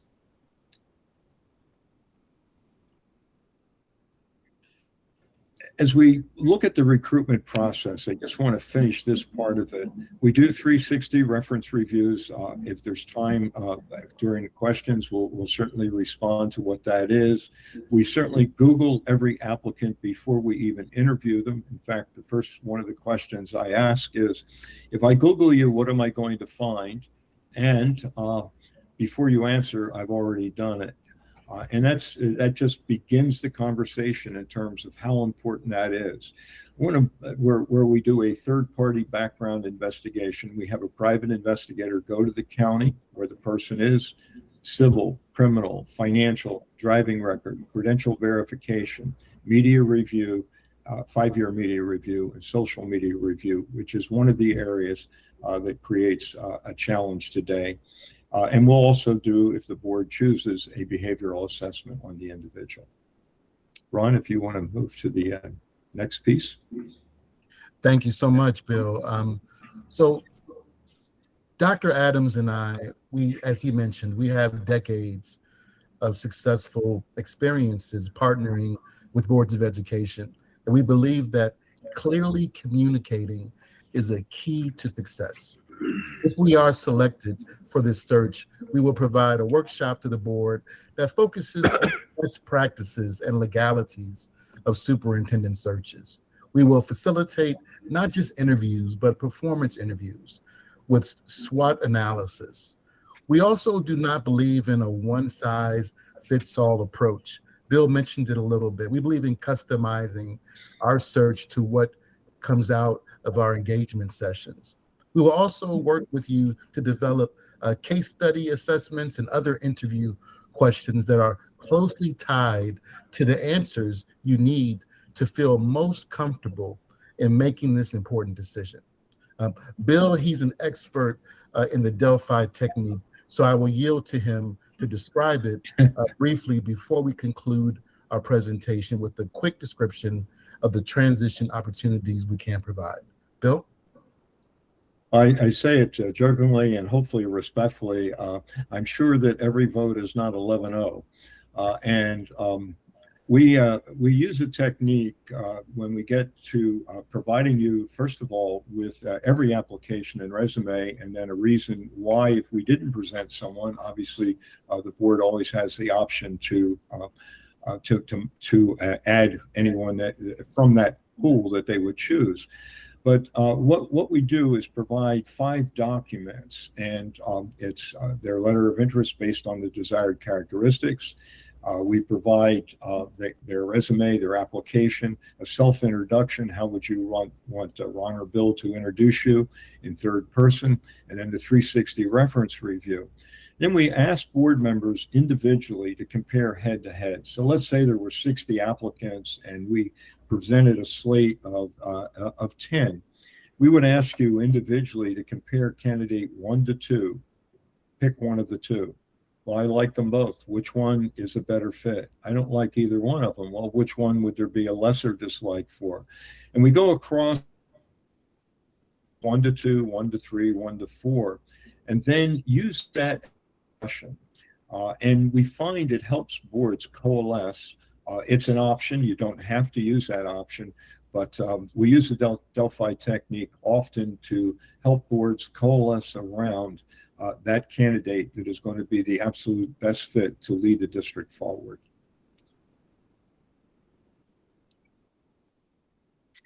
Let me talk very briefly about the transition phase, and Ron, we can go right to that last slide. We stay with you once you make your selection. Once you make your selection, we will sit down with you and take the information learned from the profile, the leadership profile report, and help you with the superintendent develop your shared goals, the 100-day entry plan, and we can provide a dashboard to show the progress over that initial transition phase.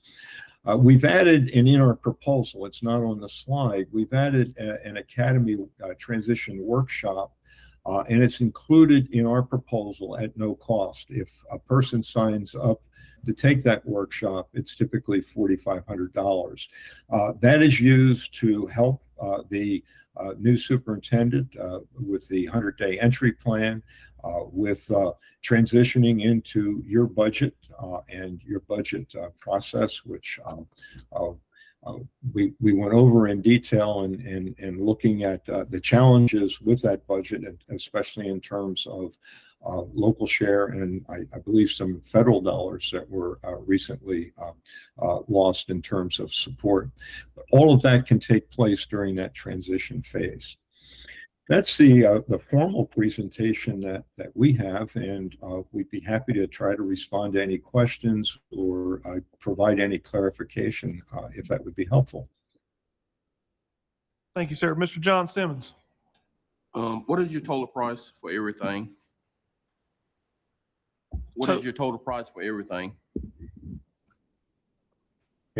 The total price that we quoted for the search itself was $38,500. We allowed $4,000 for travel on site, and all we charge based on GAO and IRS rates. There is no charge for meals or anything of that nature. It includes 2 advertising packages, our package with the Education Week, which is really the base. It includes NASB and ALIS that I mentioned.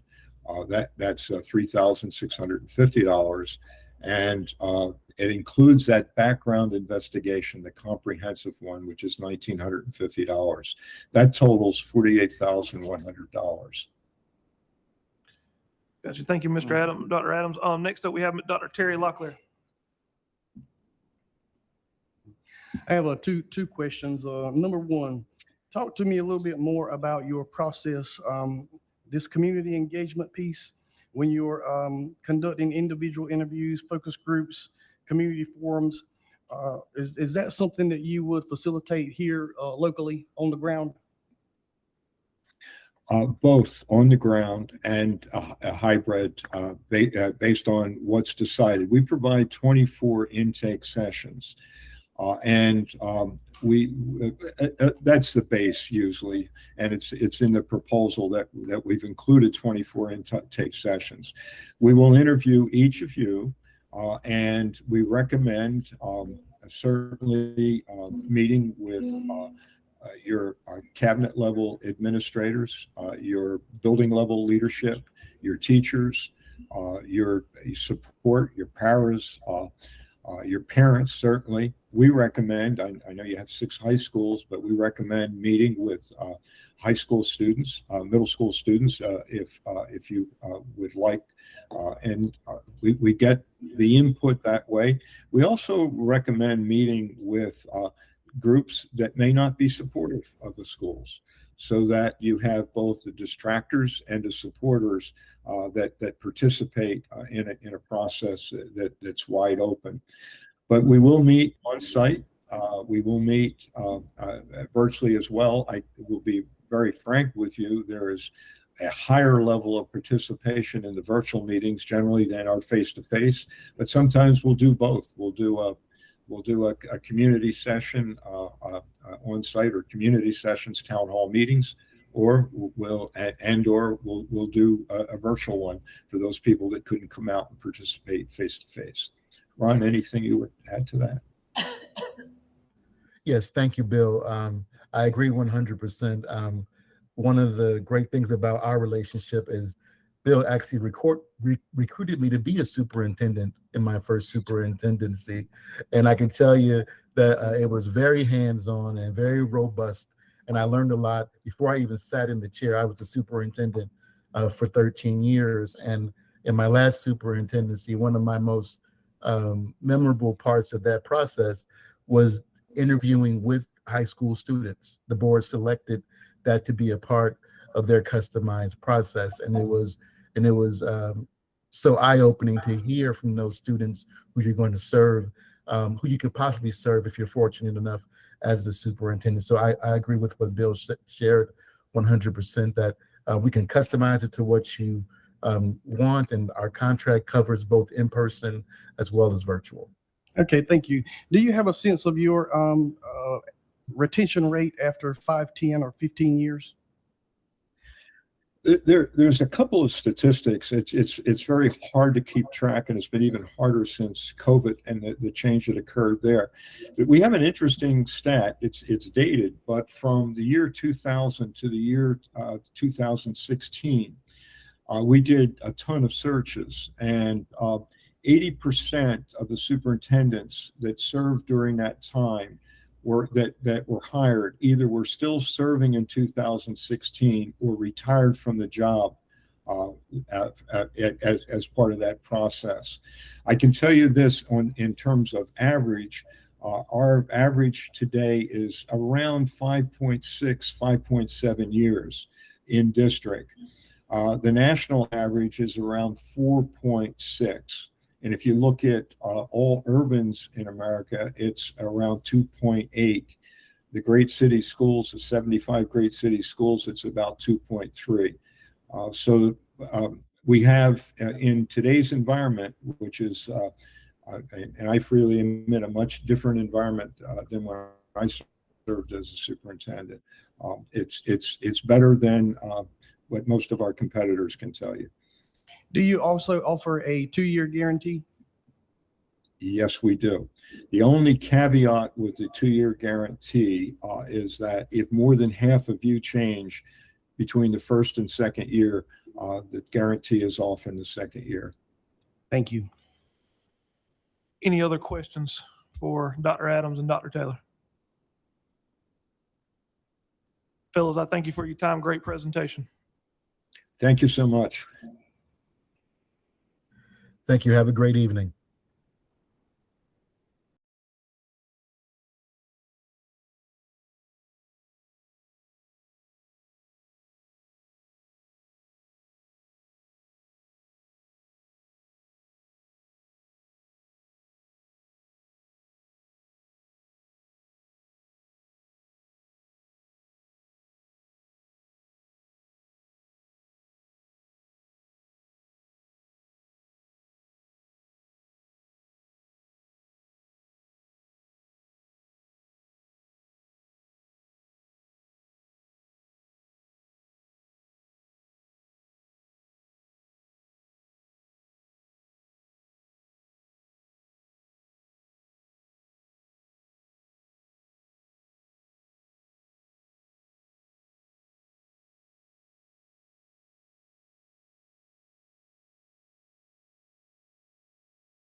Good evening. I want to call to order July 14, 2026, regular Board of Education meeting for the public schools of Robeson County. Will you please stand for a moment of silence, please?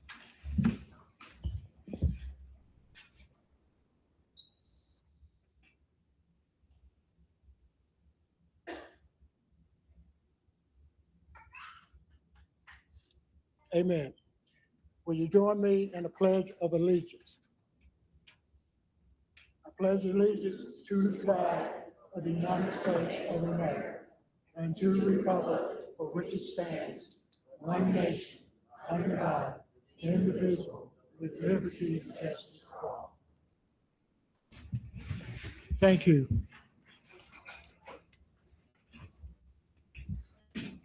At this time, we will proceed with the oaths of office for our re-elected board members.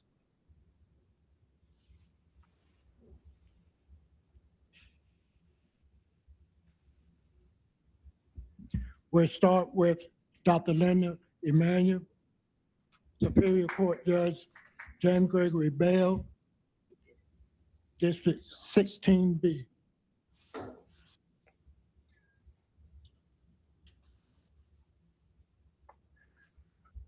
We ask that all family members, if you'll join, please. Okay, let me get on my finger. What I'll do is I'll read each paragraph and ask you to say I do, all right? Is this on? Is this on? I have to introduce my family. I'm so sorry, you shouldn't give me the mic. This is my daughter Tanya. This is my grandson Justin. This is my adopted son Luther. This is my honorable grandson KJ.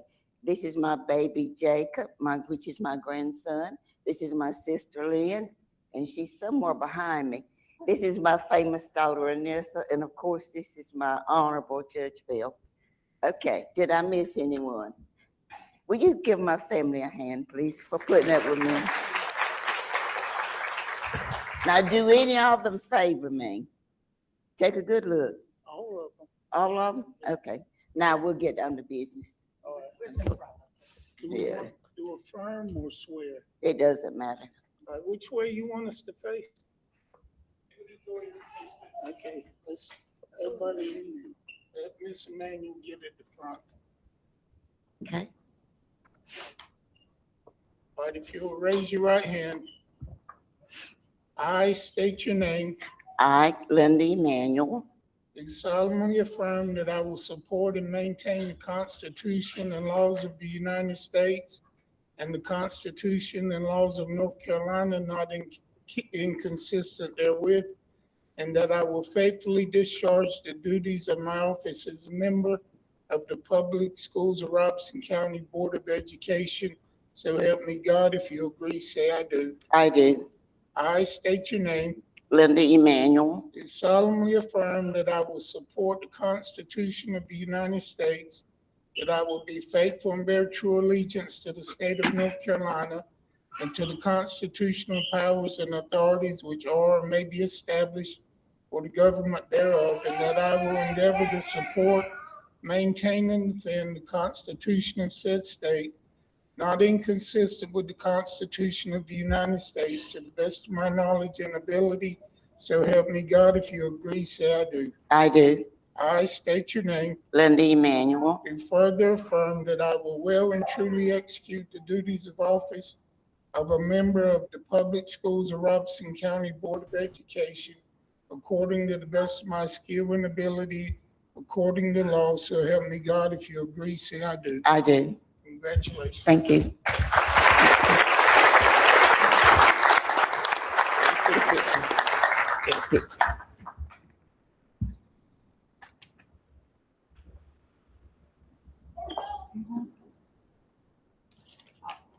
Thank you. Thank you, guys.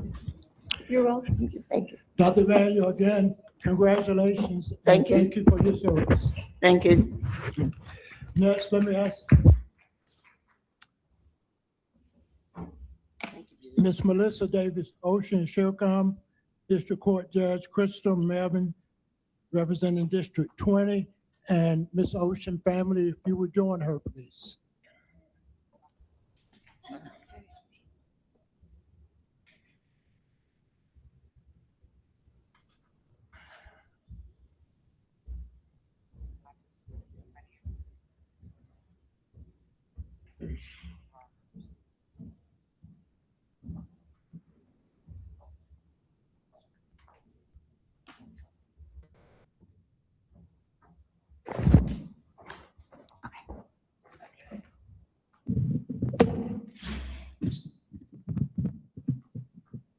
Okay, it is a pleasure to administer the oath to Melissa on tonight, and I'm going to have you put your left hand on the Bible.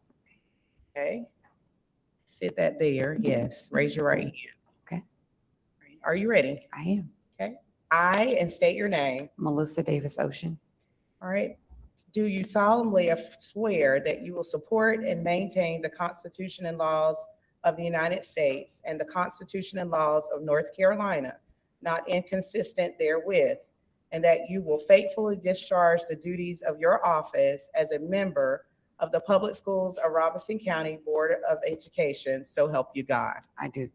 All right. I, and state your name. Melissa Davis Ocean. All right. Do you solemnly and sincerely swear that you will support the Constitution of the United States, that you will be faithful and bear true allegiance to the state of North Carolina and to the constitutional powers and authorities which are or may be established for the government thereof, and that you will endeavor to support, maintain, and defend the Constitution of said state, not inconsistent with the Constitution of the United States, to the best of your knowledge and ability, so help you God? I do.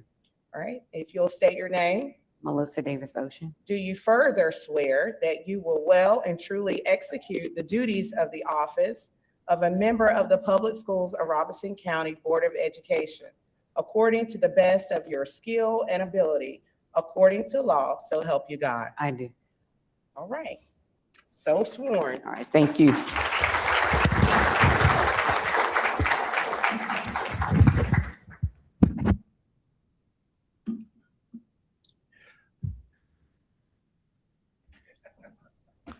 Miss Ocean, congratulations.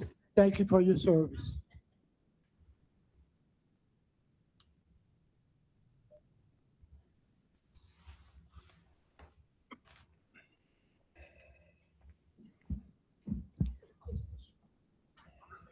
Next, let me ask Ms. Crystal Monroe if she'll step forward, and District Court Judge Leah Britt O'Neill, District 2, if you'll join her, please, and Ms. Monroe's family, if you'll join her. Family, if you'll join her. It doesn't matter, whatever you want to do. I can affirm, it's fine. Oh, I didn't even see you. Come on, people. So get up. Get up. Where do I need to be? Right here? Okay. Good evening. It's a pleasure to be here tonight. Hi. All right, raise your right hand for me. I state your name. Crystal Monroe. Do affirm that I will support and maintain the Constitution and law of the United States and the Constitution and laws of North Carolina, not inconsistent therewith, and that I will faithfully discharge the duties of my office as a member of the Public Schools of Robeson County, so help me God. I do. I state your name. Crystal Monroe. Do solemnly and sincerely affirm that I will support the Constitution of the United States and that I will faithful and bear true allegiance to the state of North Carolina and to the constitutional powers and authorities which are or may be established for the government thereof, and that I will endeavor to support, maintain, and defend the Constitution of said state, not inconsistent with the Constitution of the United States, to the best of my knowledge and ability, so help me God. I do. I state your name. Crystal Monroe. Further affirm that I will well and truly execute the duties of the office of a member of the Public Schools of Robeson County Board of Education according to the best of my skill and ability, according to law, so help me God. I do. Congratulations. Thank you. Thank you for all you do. Thank you. Thank you. Okay.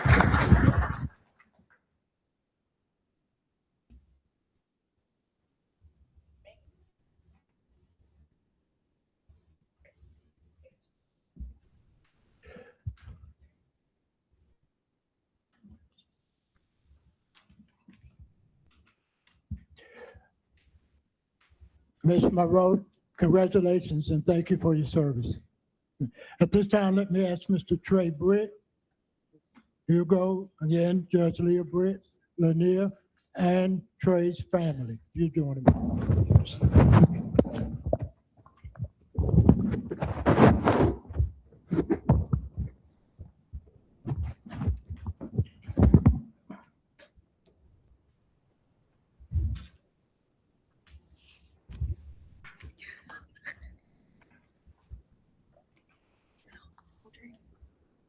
Hold it. Left hand. All right, so we have to go by Stone Henry Britt the third. All right, everybody good? Yep. All right, I state your name. Stony Ray Britt III. Do solemnly swear that I will support and maintain the Constitution and laws of the United States and the Constitution and laws of North Carolina, not inconsistent therewith, and that I will faithfully discharge the duties of my office as a member of the Public Schools of Robeson County Board of Education, so help me God. Please say I do. I do. I state your name. Stony Ray Britt III. Do solemnly and sincerely swear that I will support the Constitution of the United States, that I will be faithful and bear true allegiance to the state of North Carolina and to the constitutional powers and authorities which are or may be established for the government thereof, and that I will endeavor to support, maintain, and defend the Constitution of said state, not inconsistent with the Constitution of the United States, to the best of my knowledge and ability, so help me God. I do. I state your name. Stony Ray Britt III. Further swear that I will well and truly execute the duties of the office of a member of the Public Schools of Robeson County Board of Education according to the best of my skill and ability, according to law, so help me God. I do. All right, congratulations. Thank you. Leah, let's get a picture. Come here, let's take a picture. Let's take a picture.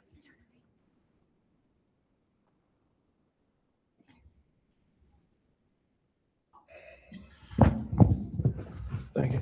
Dr. Williamson, hold on one second. I got some people I need to thank. First off, I'll let these people go ahead and have a seat.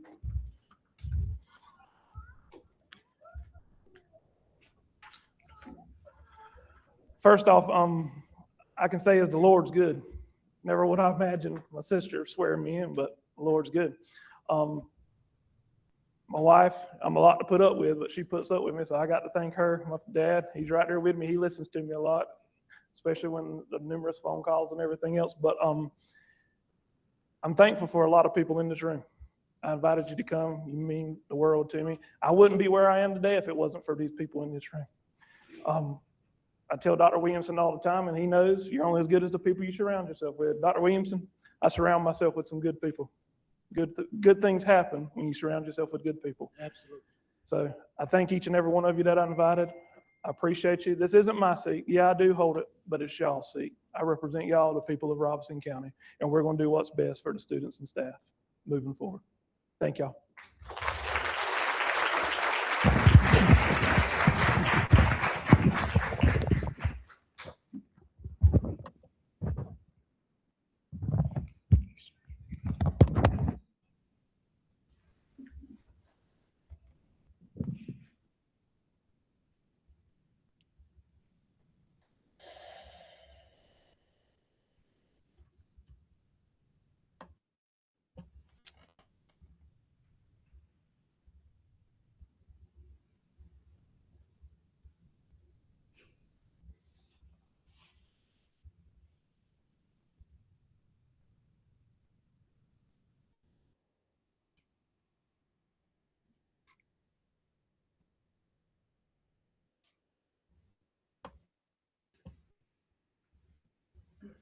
Trey, congratulations and thank you for your service.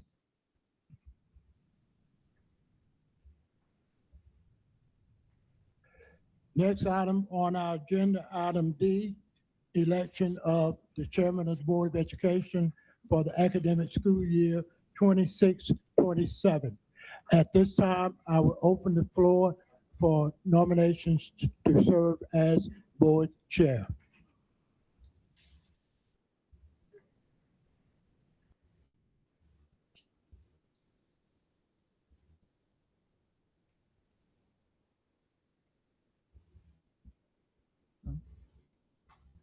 Nominations for board chair at this time to serve for 26-27 academic school year.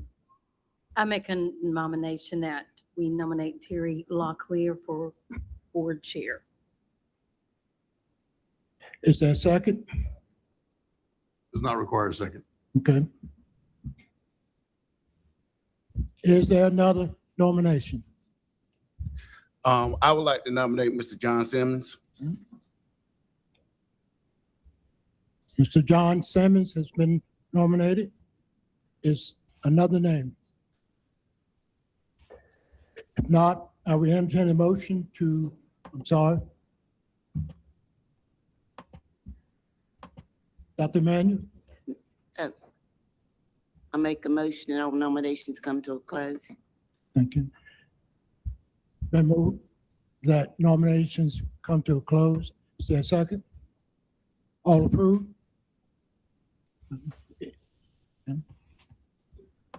Mhm. Any opposed? Thank you. At this time, and we'll ask for, to raise your hand, please. Excuse me, do we have Mr. Lowry on the line? Can you hear me? Yes, yes. Did you vote on that last motion to close nominations? Yes, I did. Okay, so that's an 11-0 vote unanimous. Okay. Thank you. Great. At this time, we entertain a vote. Those in favor of Mr. Terry Locklear to serve as board chair, will you signify that by raising of your hand so we can take a count, please? I vote for that. What's the count? I'm sorry, raise your hand, keep your hands up. And Mr. Lowry, you're voting for Mr. Locklear? Yes, I am. Thank you. Okay. That's 5 votes for Mr. Locklear. Okay. At this time, we'll entertain a vote for Mr. John Simmons to serve as board chair. If you do the same, raise your hand, please.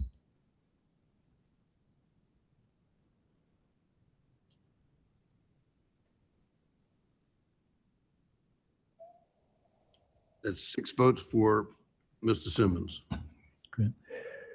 Before I welcome my new board chair, let me say to Mr. Britt again, thank you for your leadership, serving for a year as our chair.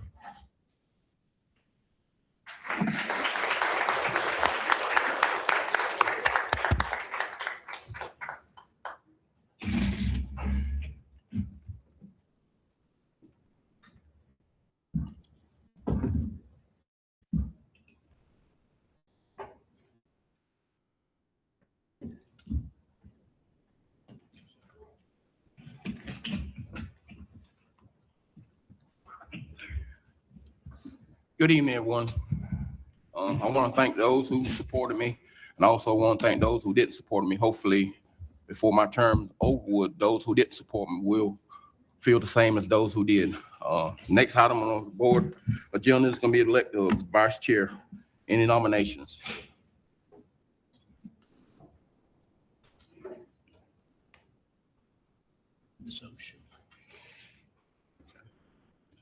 Did he come on, Ms. Fields? I make a motion that we nominate Dr. Terry Locklear for vice chair. Okay, we got a nomination for Mr. Terry Locklear. Anyone else?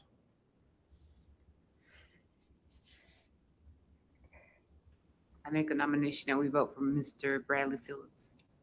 Okay, we have a nomination for Mr. Bradley Phillips. Okay. Anyone else?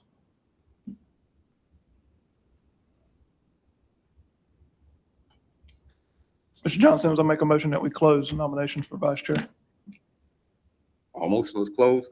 The two candidates is Mr. Dr. Terry Locklear and Mr. Bradley Phillips. That requires a second and a vote.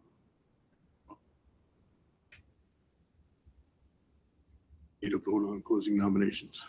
Nomination is closed this time. No, you need a vote. You just did.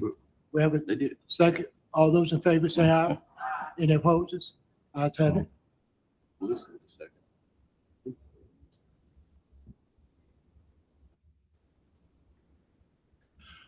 All right, this time for all the votes for Dr. Cherry Lockley as vice chair, raise your hand. Aye. Mr. Craig? Aye.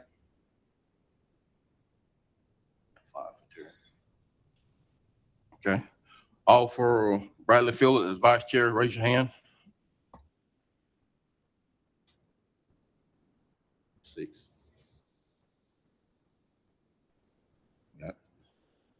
At this time, Mr. Bradley Phillips will become the vice chair.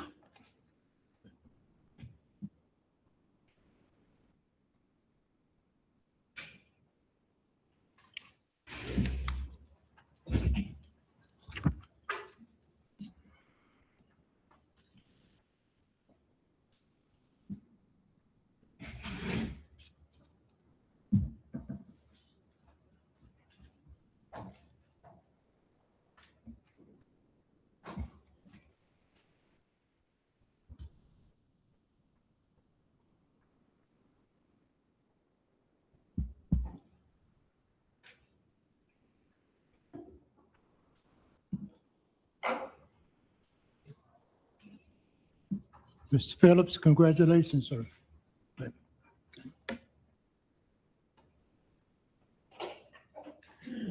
Want to say anything? Want to say anything? Hit your button.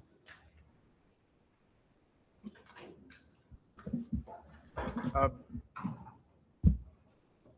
appreciate the opportunity to serve in this capacity and help continue to unite this board and move forward to support our students and staff of PSRC. Thank you. All right, with that, need a motion for the adopted agenda. Got a motion by Ms. Crystal Field. I'm sorry, Ms. Crystal Monroe, I'm sorry. And second by Mr. Trey Britt. All in favor by saying aye. Need a motion to approve the minutes. Yeah, Dr. Terry Lockley. Did anyone else receive the minutes prior to this meeting? Because they were on the desk when I got here.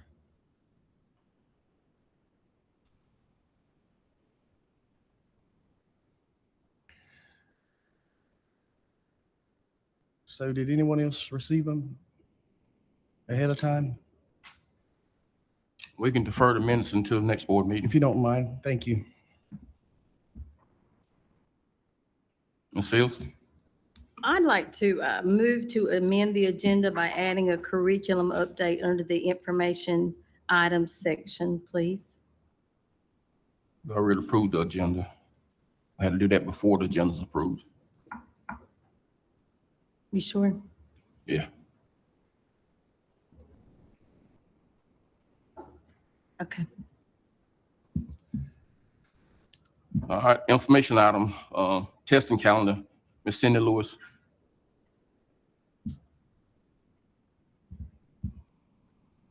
I'm sorry, yeah, go ahead. Good evening, Chairman Simmons, Superintendent Williamson, Interim Superintendent Harrison, and board members. Included in your board package is the 2026-2027 school testing calendar, which now covers both the traditional school calendar and early college calendar. If you've reviewed our calendars in the past, you realize that this calendar seems to be more extensive and more detailed than it has been in the past. And that's because we have updated to the ADA compliance, as well as combined early college and traditional schools. The process for developing our calendar starts with the information or the operational testing calendar from NCDPI. Once we receive that, we use their wide windows and build our testing calendar through our and with our calendar, our school year calendar. Once the testing department does that, we meet with a committee, including the high school principals, middle school principals, and elementary principals, as well as your school test coordinators or a representative of your school test coordinators from those levels. And we invite the teacher of the year to that meeting. At this meeting, we look at the calendar, we revise it as needed, and now we present it to you, the board. If you have any questions, I'll take those now. Dr. Manuel?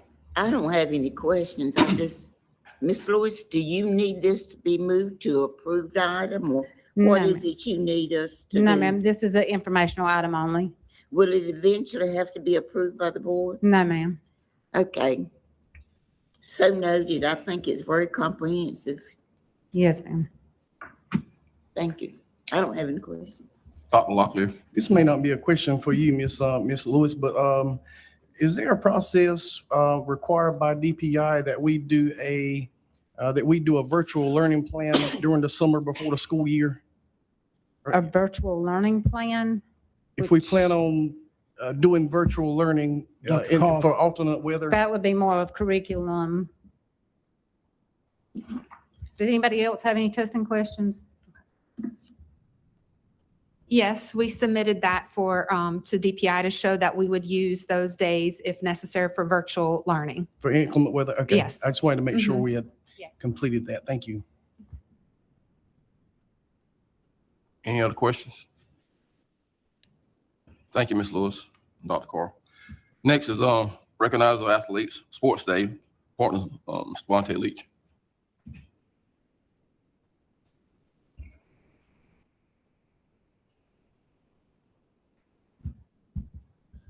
On last board meeting, you see us recognize our athletes. They came through here for their great job that they did during the season, during this past sports season, make all state, all conference and everything. Tonight, we want to recognize some people that helped the athletes stuff along the way last year. It was our first year doing it, and we had over 1,000 physicals this past May. We had over 1,200 free physicals to all the kids, middle school and high school kids. And we want to just show our appreciation and thank UNC Help. You come up, we got Mr. Henry Edwards, Dr. James Slaughterbeck, and Miss Melissa Owens. We just want to thank you on behalf of the school system and our kids and the board members. Please come up.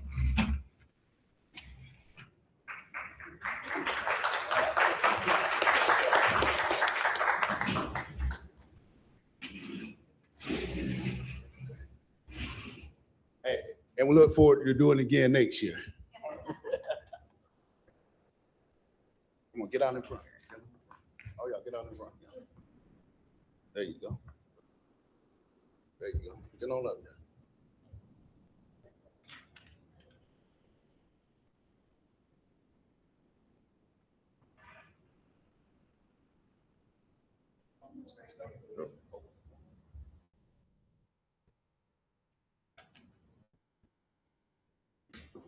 Say something good.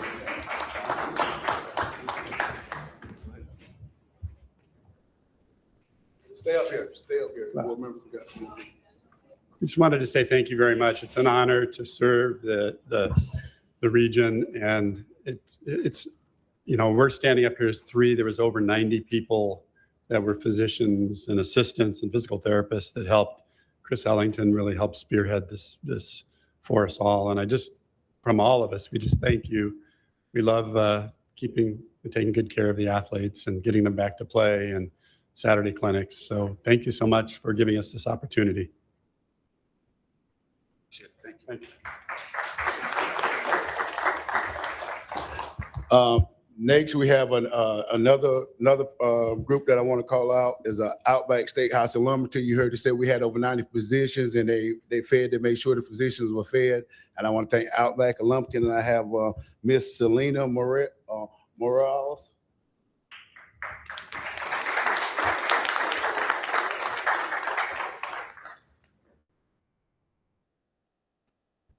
I just wanted to say on behalf of the entire management team, we're really grateful for the community here and all our guests that have really became like family to us and given us the opportunity to get involved, something we're super passionate about, and we're just thankful for everybody in the community. Absolutely. Come over here, boy. Get in the front. Good job.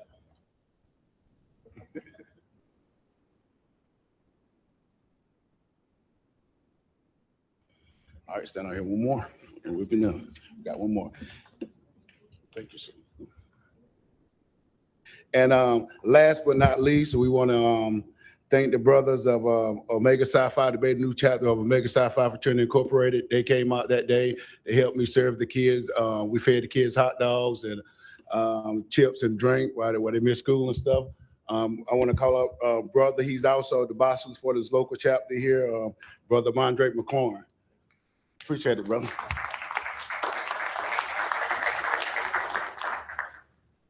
No, this is outstanding. That's one of our mottos, lifting as we climb. Our watchword is service. There's nothing like giving back to the community. And again, I'm the boss list for the graduate chapter of Omega Psi Phi Beta Nu here. And again, some of you know my face. I teach over at the high school. So, I served my country for 30 years and I was always wanting to do the community. So I'm back here and I'm living the dream. So I thank you very much for this award. Thank you. Stand up.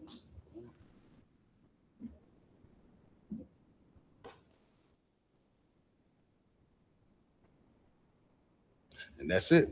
Thank y'all. Yeah. Celine.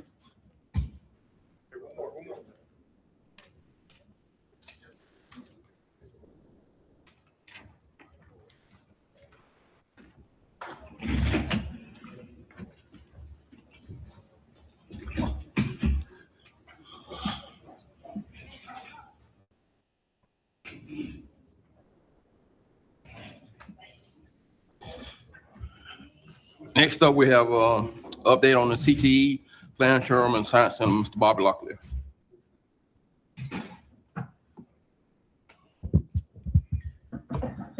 Congratulations, Chairman Simmons, Vice Chairman Phillips. Good evening, Dr. Williamson, Dr. Harrison, and board members. We provided in your packet Metcon's monthly newsletter as it pertains to the status of our new Career and Technical Education Center and Planetarium and Science Center. Went out on site today and just wanted to provide you, even though the information that was included in your board packet was recent as of a couple of weeks ago, wanted to provide you some more information as the project is quickly moving along to completion. So here we have, thanks to Mr. Teal from our technology department, he goes out monthly and has tracked the progress of this building. So when we are finished, we're going to have a complete portfolio from when it was just dirt all the way to what you're seeing today.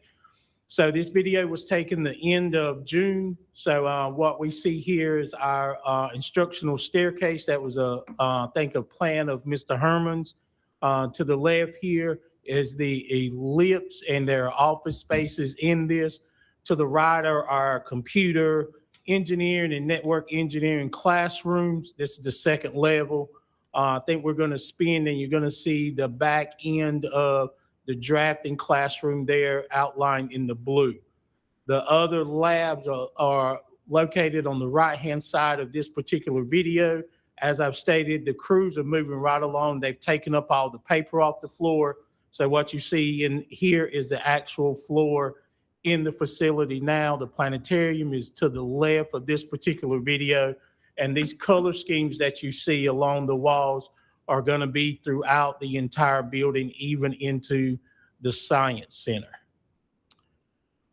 So I wanted to provide you some updated photos. The left photo here is of the culinary lab. If you can look here, you can see the TVs mounted at the front of the classroom. So as we've shared with you many times before, these are instructional places, so instructional labs in the classrooms. So as the teacher is preparing a meal, a cake, or whatever, students will be able to see that instructor doing the work on the TVs at the front of the classroom.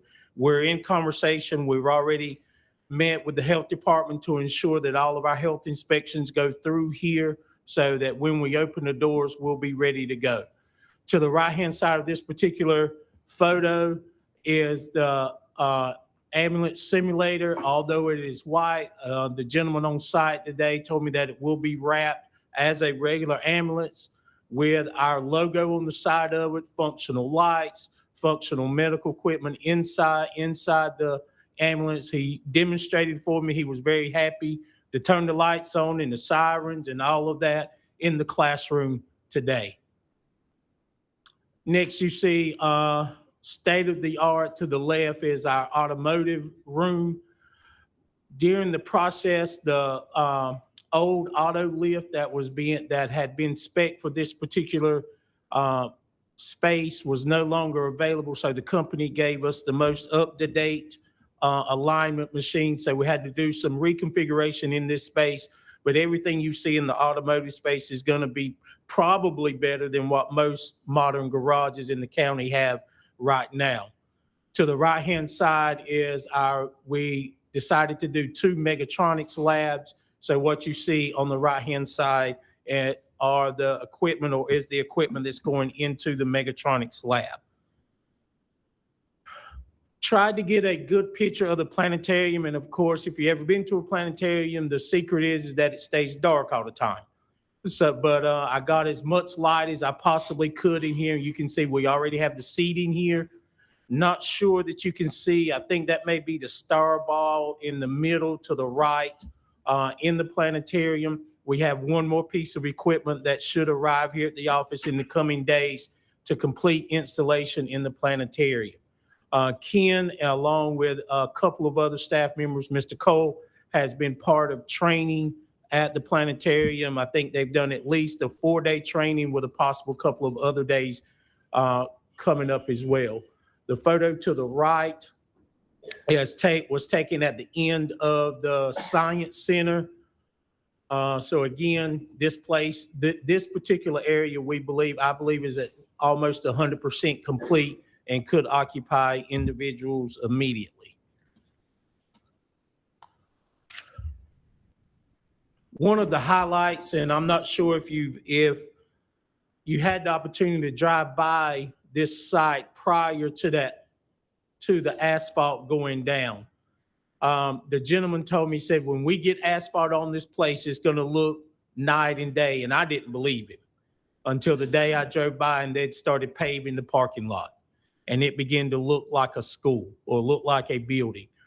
Again, this video here is, again, from the last week in June. The connexes should be gone. One of the things we talked about at our end of June meeting was grass. And what we had originally planned just to throw seed, I guess is the easiest way to say it, and hope that it growed.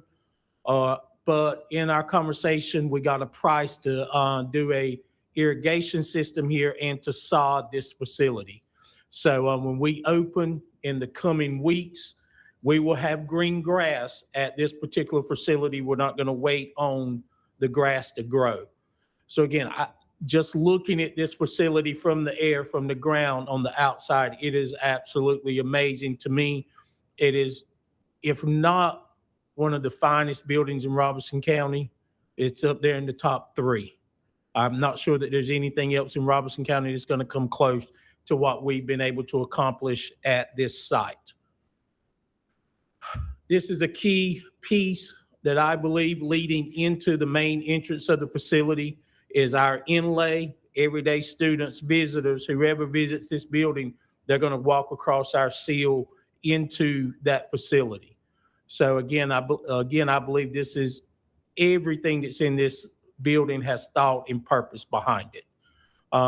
Took another picture standing out toward the parking lot just to give you a perspective of the entrance going in with the C-Tech monument there.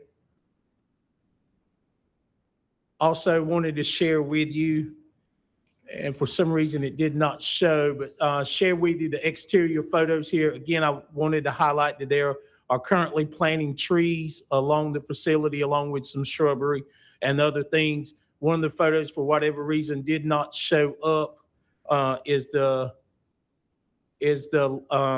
telescope pad from the for walking out of the Science Center. And lastly, Cole, I'm not sure this was the updated one, but just to make, this was the end of the Metcon report, but just want to make you aware tentatively, and I think Ms. Jessica has placed some information otherwise in your board packet or was left for you tentatively. Our open house is scheduled for Friday, August 26th, beginning at 8 a.m. We will follow the next day, Saturday, August 21st, at 8 a.m. We will then follow the next day with an open house and just invite the community to walk through, tour the facility. Instructors will be on site, that if parents or community members have any questions about what will take place in that lab, what the curriculum will be, they will be able to answer those questions for them at that time. And that time on that Saturday, again, is going to be 9 to 12. Again, these dates are tentative.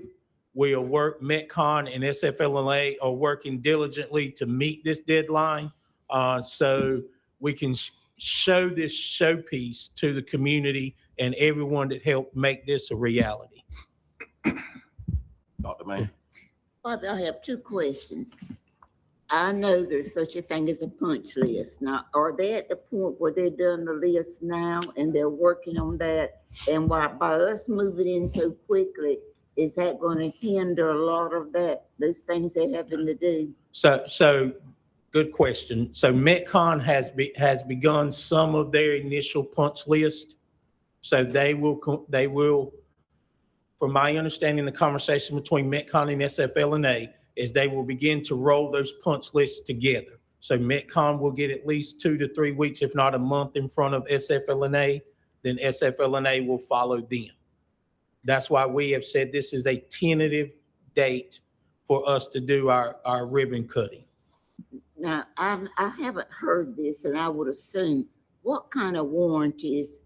I don't list them all. Did we have a list of warranties like on heating and air? Yes. And blah, blah, blah. Somebody has a list of all that stuff somewhere. So when don't quote it, just. So when we take ownership of the building, Metcon will prepare all of those documents and we will get those to maintenance. Okay. So everything that we have in the building, the equipment is coming from Meteor. Of course, we'll have warranty and there's owner training that's going to go along with the pieces of equipment we're putting in those classrooms. Also, all mechanical will have a warranty with it as well.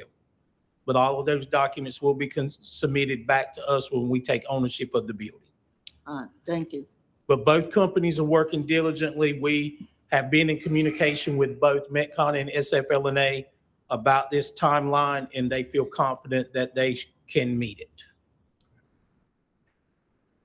Herman, let me ask you, anything on the equipment, you want to address that, state of the art, the training, please? Mike. Oh, yeah. Yes. Yes. Let me say good evening to everyone. The equipment that is being placed there is state-of-the-art equipment. Mr. Bobby just talked about training that will start with our staff on that equipment. That will start next week. I talked with them earlier today with Metcom, and they have the welding shop ready for training to be going on there. And I don't know if you folks know what CNC machine for the plasma cutter looks like. Well, we had a small little machine. This machine that is sitting in that building right now today is out of this world compared to what we had.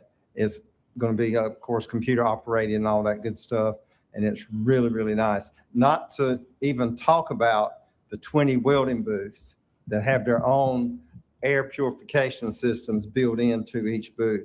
So that is just, phenomenal. Yeah, Mr. Bobby talked about the automotive alignment machine. There has been dealerships in the surrounding area calling us to be able to come and see some of the training with that, because they don't even have anything close, because it's a laser alignment machine.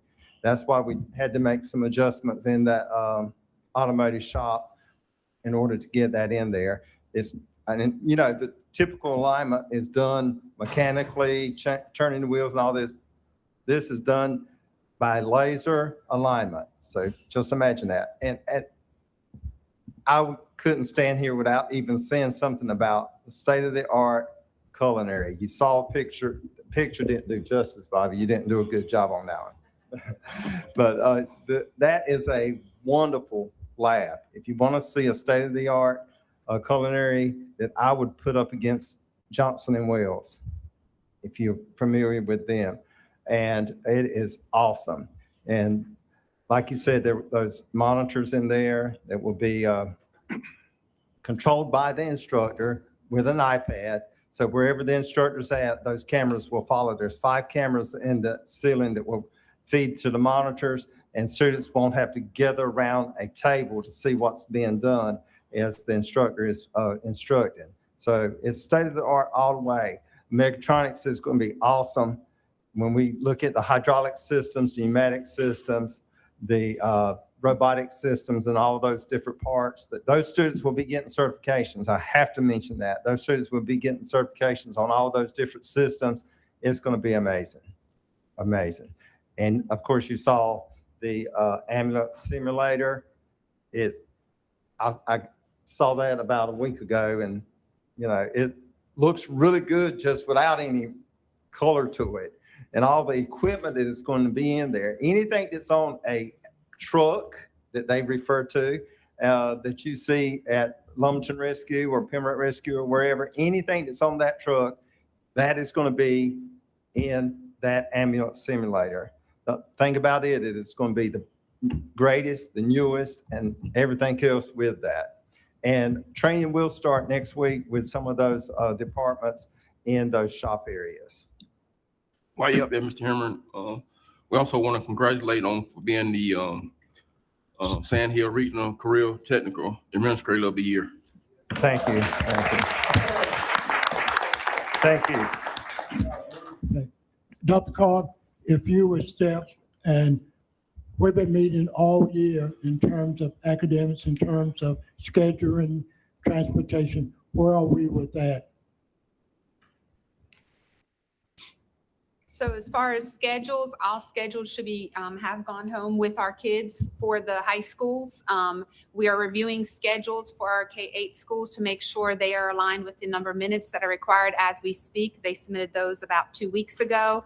And we are realigning the transportation needs for our EC students to make sure that they're met based on the location they are attending.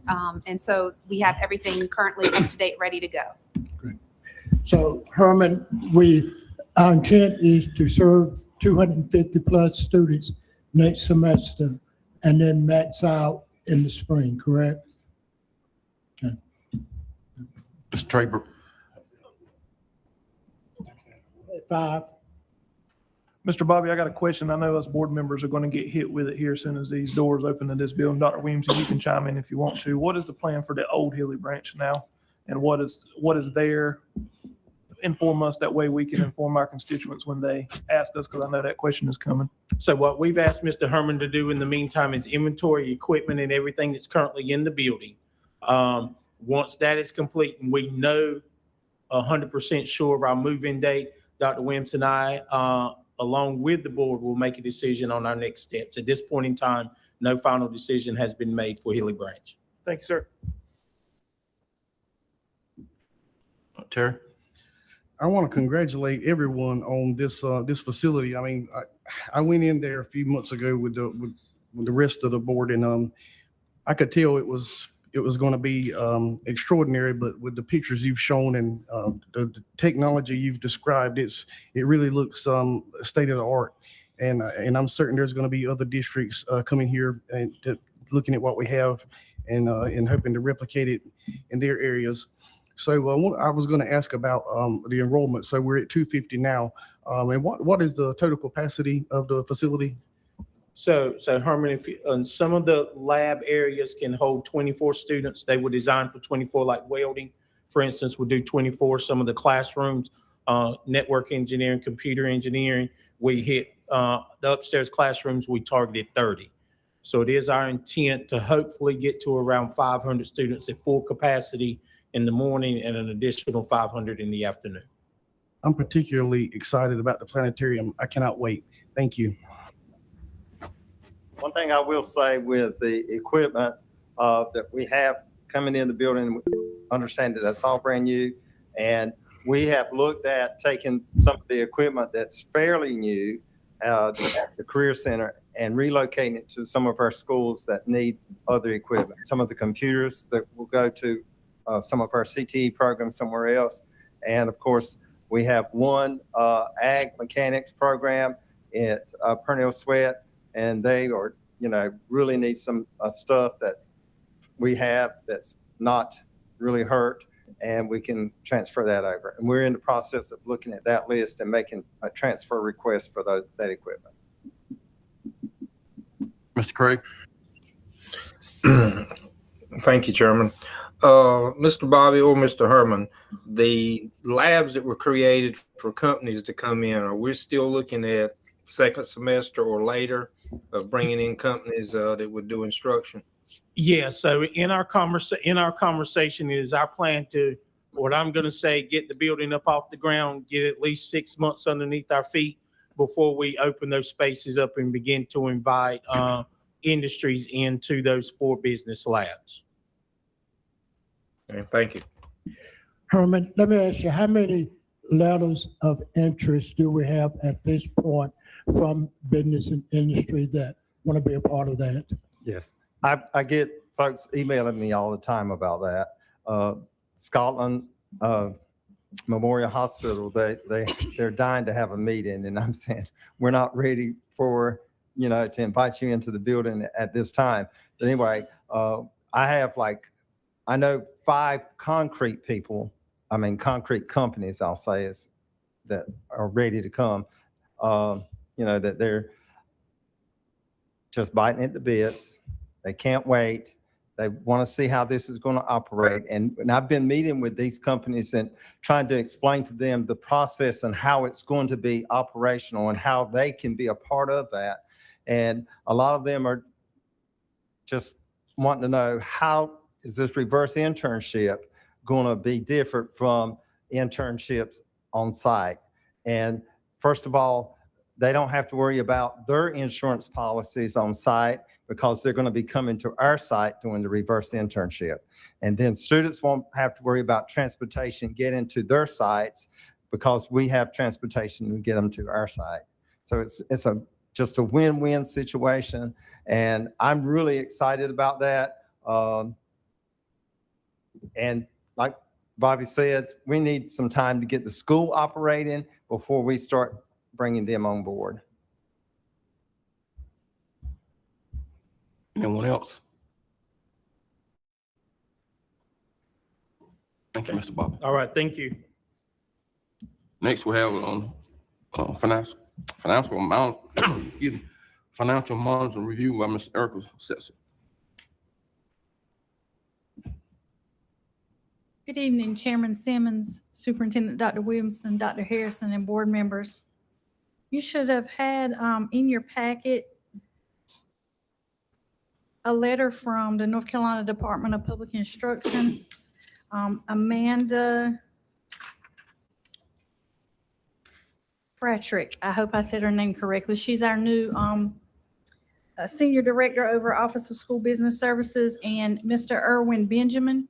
The Public Schools of Robeson County was selected for a monitoring visit that was completed, and the review objectives, the 13 review objectives, are listed in their letter that they submitted to us, and we wanted the board to see that and see the final review status, that no findings were identified, and that this review is considered closed and complete.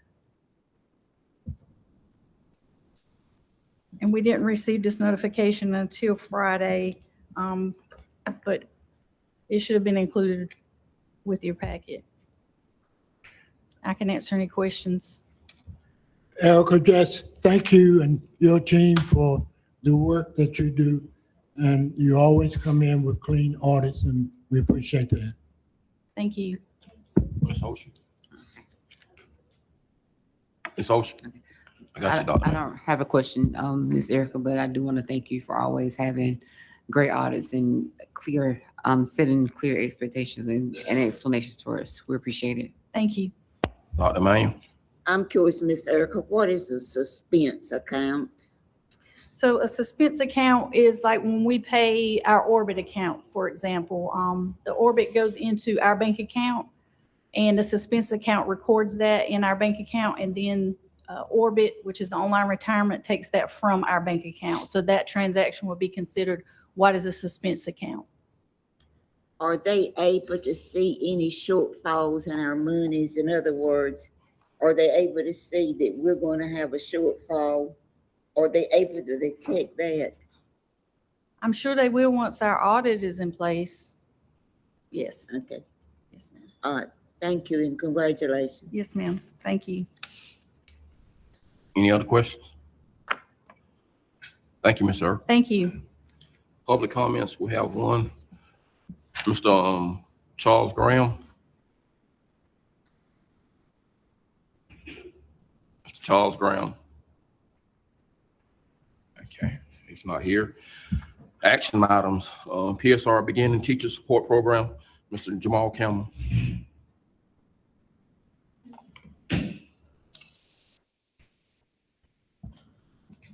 Good evening, Chairman Simmons, school board members, Dr. Harrison, Dr. Williamson. I'd like to present to you tonight the PSRC Beginning Teacher Support Program. In your packet, I provided a one-page summary of the program that helps our new teachers. And then in the next page were the more detailed parts of the program. Also, this plan has already been approved by NCDPI. We've done the peer review for our plan. And so tonight, I'm just asking for your approval for this plan. Right, Mr. Chair. Mr. Leach got a question. No, here. go ahead. Go ahead. No, go ahead. Go ahead. A motion to approve this beginning teacher plan. Got a motion approved by Mr. Leach, second by Dr. Manuel. All in favor by saying aye.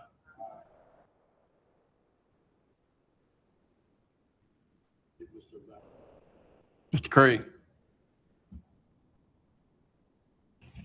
Mr. Craig.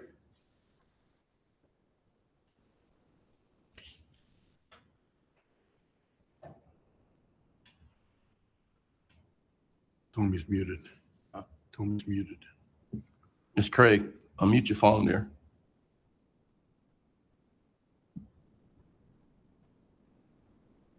We'll record that as 10-0. Next, we have the EC contract, Dr. Carr and Dr. Carr. One question. Go ahead. Okay. All of these, and this is me personally, I'm going to make a motion to approve, but I have a question about the Sun Belt. Would you go back to that one? Yes. First of all, there's some error in the address. I'm not sure will make it a difference. It might legally if we had it. They've got the old address, 410 Caton Road. It's on page 9 as well, the old address.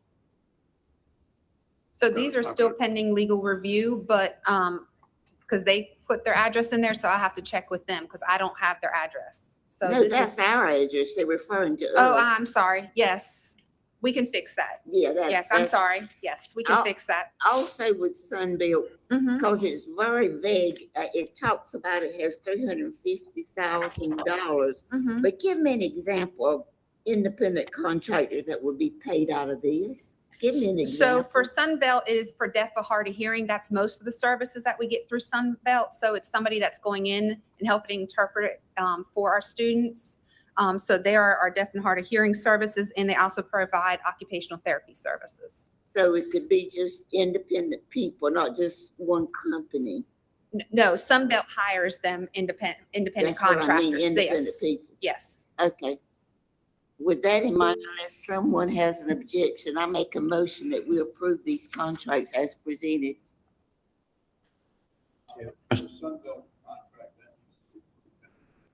Yes. Okay, if there are mistakes in the address. Yes. And that's what all of these are pending legal review. Pending legal review. Dr. Carr, Mm-hmm. this Sunbelt, just layman's terms, they're just a contracting company that helps with deaf and hard of hearing. Are you correct on that? That's one of the services they provide. What about these independent contractors that we've got as well? Because just tell me if I'm doing this right. This one is not exceeding 350,000. Mm-hmm. This one is 585,000. Mm-hmm. And there's another one for 585, or do I have two of the same sheet? It sounds like you have two of the same sheet. Okay, Because so we don't have two that are 585. so No. basically a grand total of over 900,000. Yes. Mr. Craig, go ahead. Mr. John, I was just going back saying I agreed with the previous vote. My computer had went down for a moment. When Mr. Schwartz said it was 10-0, I agreed with the vote also. You're asking to, Ms. Lauer, are you asking to be recorded as a yay vote on the beginning teacher support plan? Yes, sir. That's correct. Thank you. Sorry about that.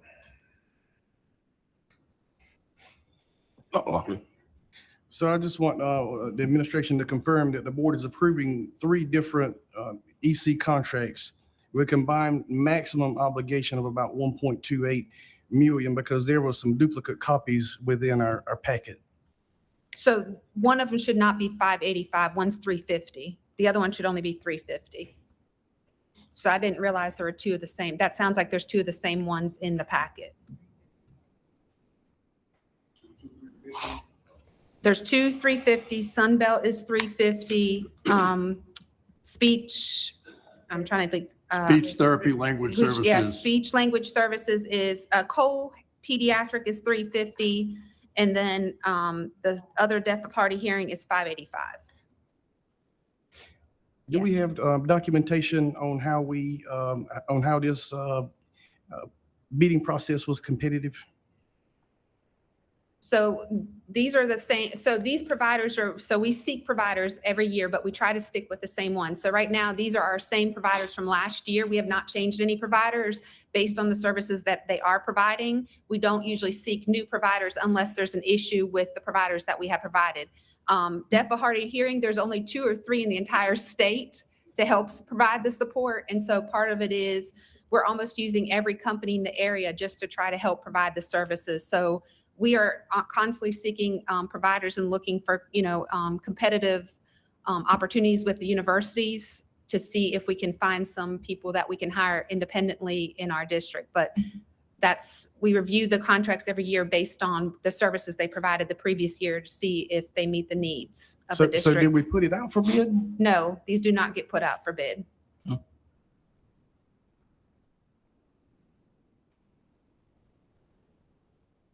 Got a motion. You finished? Is that okay, Mr. Schwartz? Yes, that's okay. Okay, I just wanted to make sure. Got a motion by Dr. Manuel, need a second.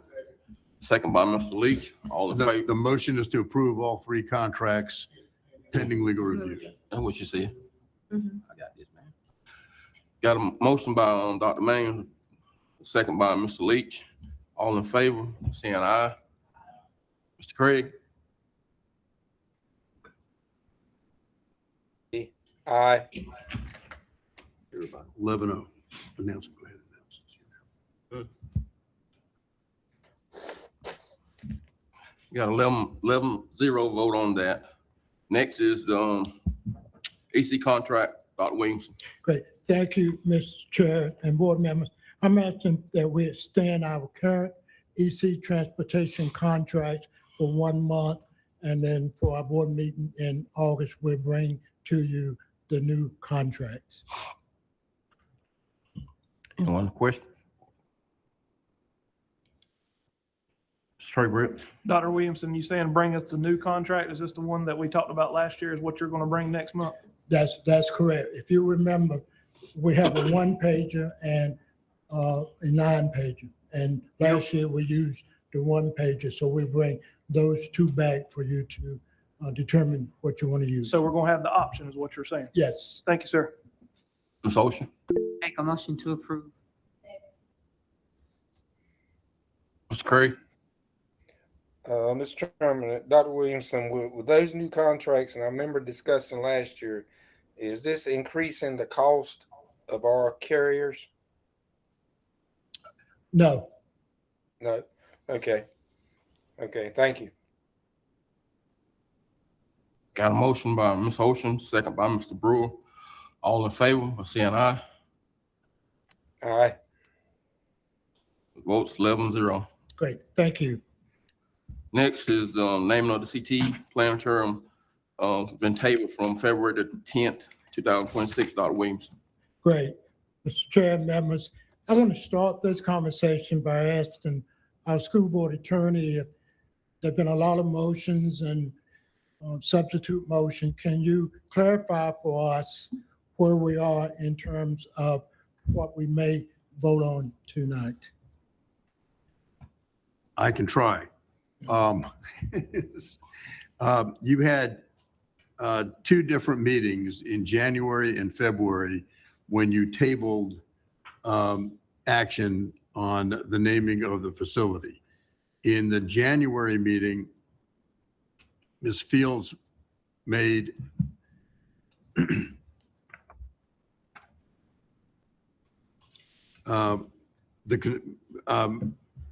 the January meeting, the recommendation came forth from the construction committee to recommend placing plaques rather than naming the facility. And that was a recommendation that came out of committee, presented to the full board for consideration. And the recommendation included installing a plaque honoring James H. Hooks in the planetarium area and plaques honoring Drs. Barry Harding and Dr. Johnny Hunt to be placed in the building at other places. Ms. Christy Fields then offered a substitute motion to name the newly built planetarium for James Hooks as the James Hooks Planetarium, with the name displayed on the exterior of the building in large lettering as the official facility name, and to place Mr. Hooks' portrait inside the building consistent with recognition practices. That motion was seconded by Mr. Brewer. Before a vote was taken, there were questions that were raised about policy 9300 and whether or not we were following that policy.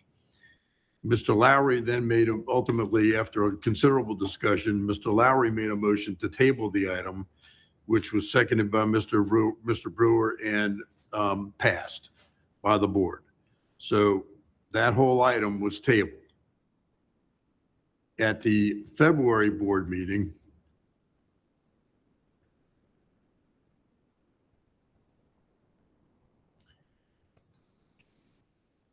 bear with me 1 second, if you would.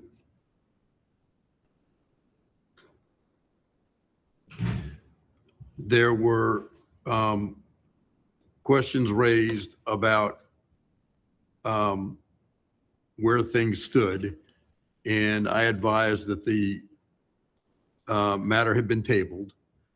There was a motion made by Mr. Lowry to proceed with naming the facilities under the policy 9300 as currently written and to hold a public hearing.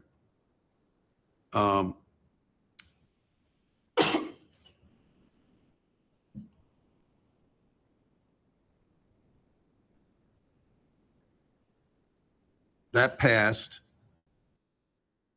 And then a motion was made by Ms. Ocean to leave the naming of the facility on the table.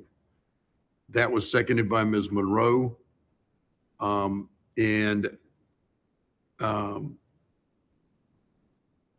was clarification that any policy revision would be separate from the current motion, which only pertained to the tabling.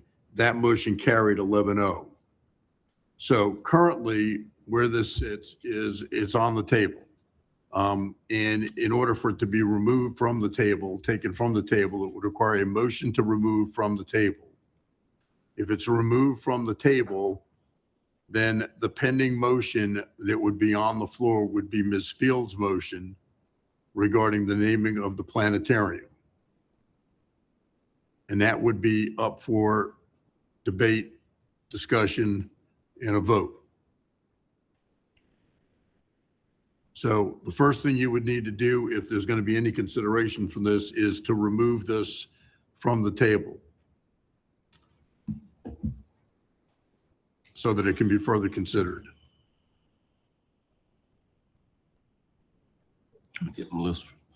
Ms. Ocean. I make a motion that we remove the item from the table so we can have a discussion. Second. Okay. Got a motion to move it from the table and bring it back for discussion by Ms. Ocean, second by Mr. Trey Britt. Mr. Craig, how do you vote? I vote to remove it. Okay.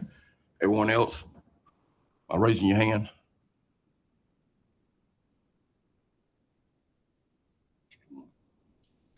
All against, raise your hand.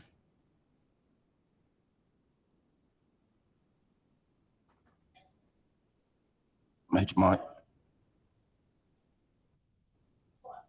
The benefit of having it removed again now? I'm sorry. What is the benefit of having it removed off the table? If it's removed from the table, then it's back on the board agenda for consideration. Okay. I vote for it. So that's 11-0 vote. 11-0 vote. All right, with that having been done now, the status is we are back to the last motion that was pending before this was placed on the table.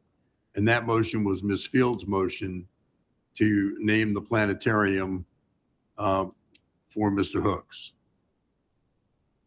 And the exact motion was, excuse me, I got to go back here through a bunch of notes.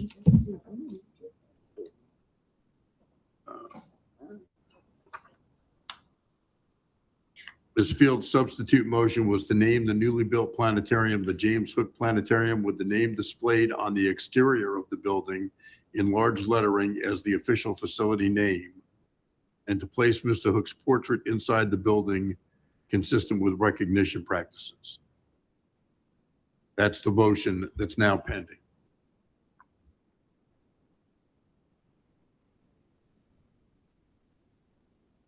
Trey.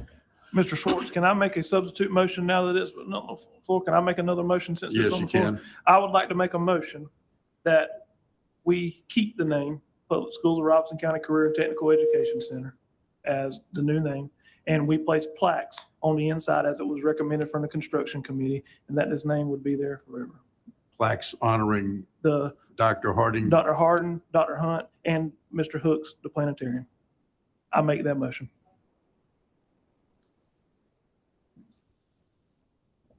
Who was the second?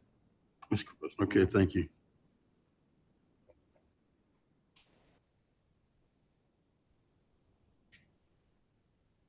So the substitute motion now is to keep the name of the Robeson Career and Technical Education Center, and to place plaques inside the building honoring Dr. Harding, Dr. Hunt, and Mr. James Hooks. That is correct, and I would also like to add in there that if down the road, if we want to add any other plaques for other superintendents, we can do that as well. In return, the name would stick forever.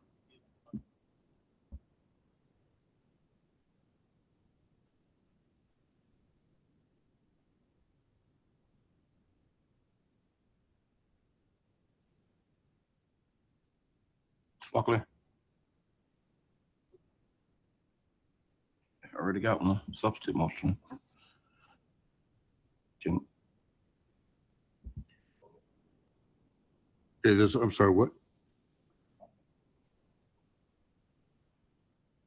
Who's trying to do what? Terry was trying to make another motion.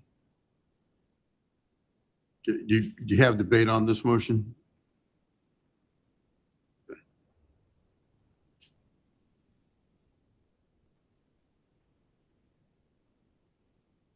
I can't hear what anybody's saying down there. Are we treating the two buildings as one building or two? Like, is the planetarium going to be like separated from the career center, or like, is it?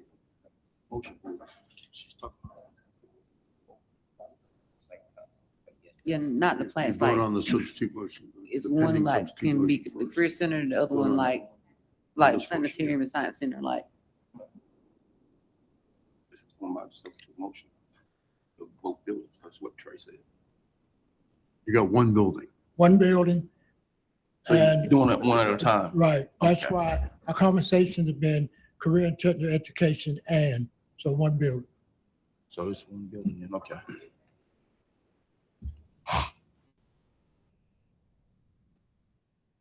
All clear? We have to handle the substitute motion first, correct? You had a substitute motion from Ms. Fields that was pending. Now you've got a substitute motion to that from Mr. Britt. That's the pending motion.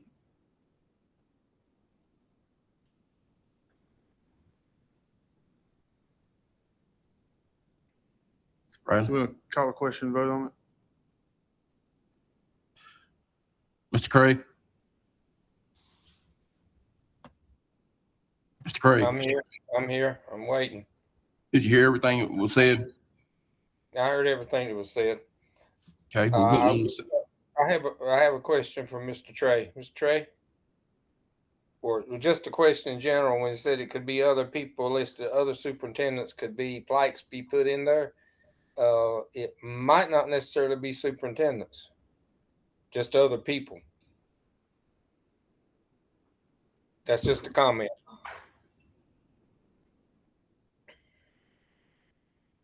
Mr. Trey?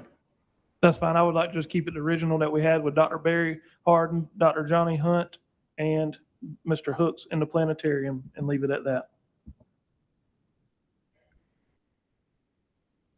How you vote, Mr. Craig? Yeah. I hear you. I'm thinking. I was trying to get in before we lost signal. All in favor of putting the plaque inside the planetarium and the career tech by raising your hand? The substitute motion is to keep the name Robeson Career and Technical Education Center and to place plaques in the building honoring Dr. Harding, Dr. Hunt, and Mr. Hooks in the planetarium.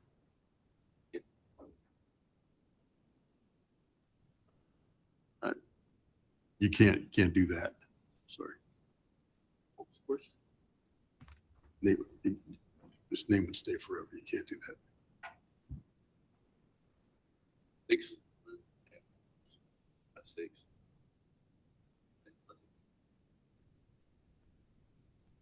Board policy requires that the minutes record the names of people voting on each side. So I've got to get your names up here. I got them. Okay, so I've got Mr. Britt, Ms. Ocean, Ms. Monroe, Mr. Leach, Mr. Phillips, and Mr. Simmons for. Mr. Lowry, are you for? No.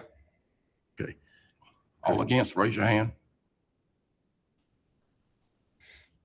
I got Ms. Fields, Ms. Emanuel, Mr. Brewer, Dr. Locklear, and Mr. Lowry. So that passes 6-5. Motion pass.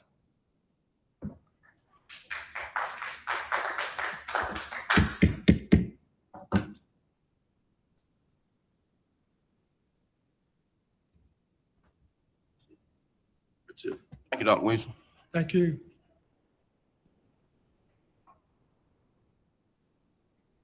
Terry? Many of us attended the public forum, the public hearing forum that we had last week about the naming of the school. And there were a total of 20 people that spoke. 13 spoke for it and 7 spoke against it. Let me just say that for everyone that came out and spoke, I want to personally thank them because that's what citizenship looks like. That's what engagement looks like. That exercise was exactly the way that the public should be engaging with us, and I appreciate them coming out and letting their voices be heard. So again, we had 13 for it and 13 against it. So I understand at this point the resistance behind changing the name of the facility. but I would also like to make a motion that we put a sign at the highway, a little bit more permanent, honoring those two gentlemen, Dr. Harden and Dr. Can't make Hunt. another motion. It's already been approved. No, this is a separate motion, but it's not a matter that's on the agenda. So it's,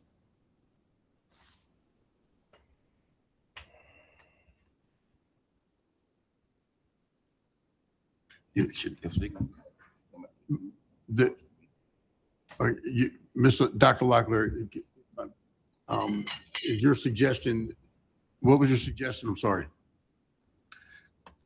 So we can have the plaques on the inside. I mean, that's okay too, but I'm making a motion that we have some more permanent signage on the outside of the facility at the road honoring these two gentlemen. that's it. That's not on the agenda. Yeah. That have to come back.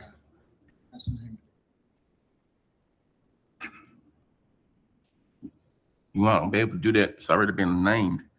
If you put another name outside the road, then you have them two names for one building.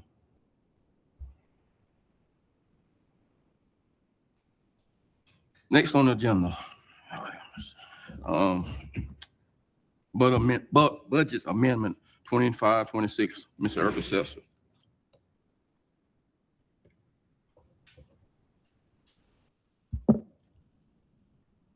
Good evening again. I've included several 25-26 budget amendments in your packet, and I can answer any questions anyone has about those at this time.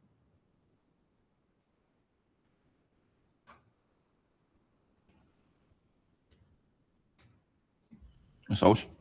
Ms. Eric, has anything changed? No. Okay.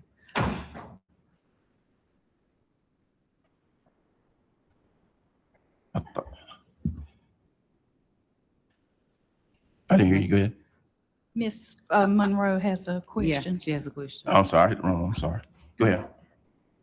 The minus 710 for the resource officers, what?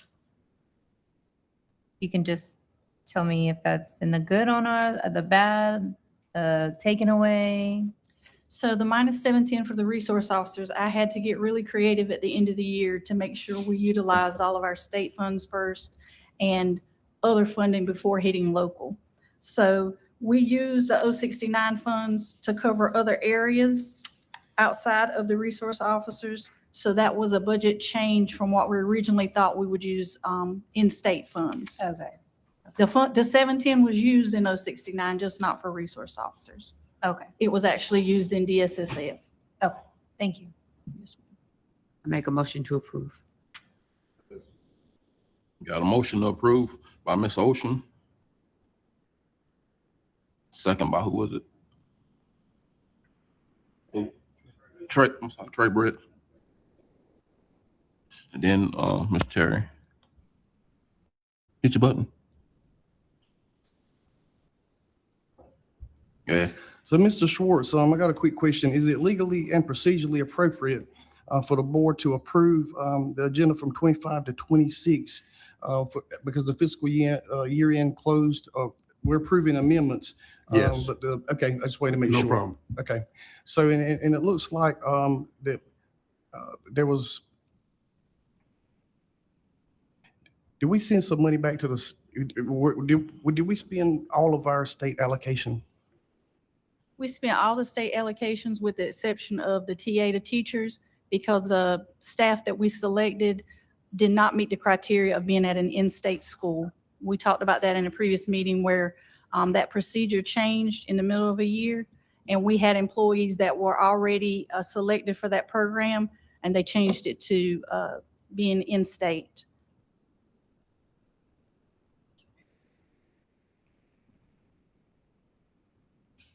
Okay, Mr. Craig. Yes, I don't have any question. Say it again. I vote to approve. Okay, all in favor, saying aye. Votes 11-0, motion approved. Next is monthly financial report, Ms. Urkel. I can answer any questions anyone has about the Ms. monthly Ocean? financial report. Make a motion to approve. Got a motion by Ms. Ocean, approved. Second by Mr. Bradley Phillips. Mr. Craig, I vote to approve. all in favor by saying aye. Aye.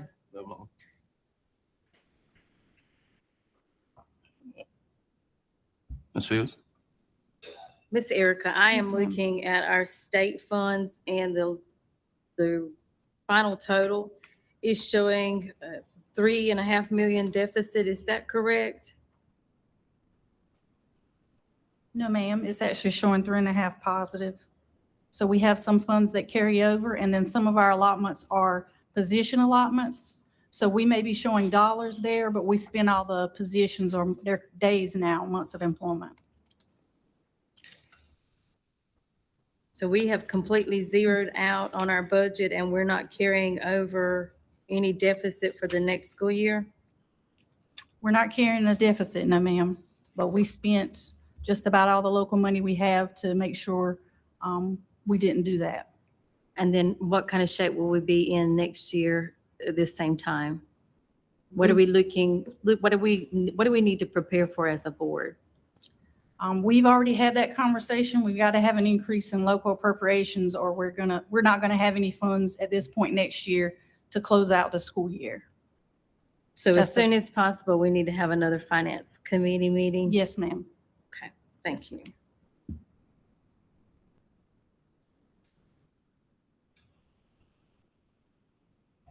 Locklear. Miss Erica, if we don't get any additional funding from any additional local funding, what will we look like? What kind of shape will we be in this time next year?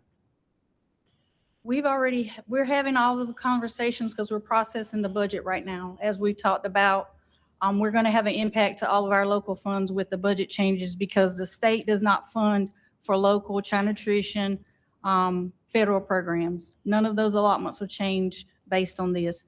But once we get all of that data in, we are in the process of going through all our funds to see what we can do moving forward. But we don't have a local fund balance at this point. We've had that conversation. That's why we did the request to the county commissioners. All of that has been said and stated and pleaded in the meeting that we had with them. So at this point, we're going to have to go through every single thing we have and just cut where we can. I think we need to start having those conversations just in case. Mr. Craig?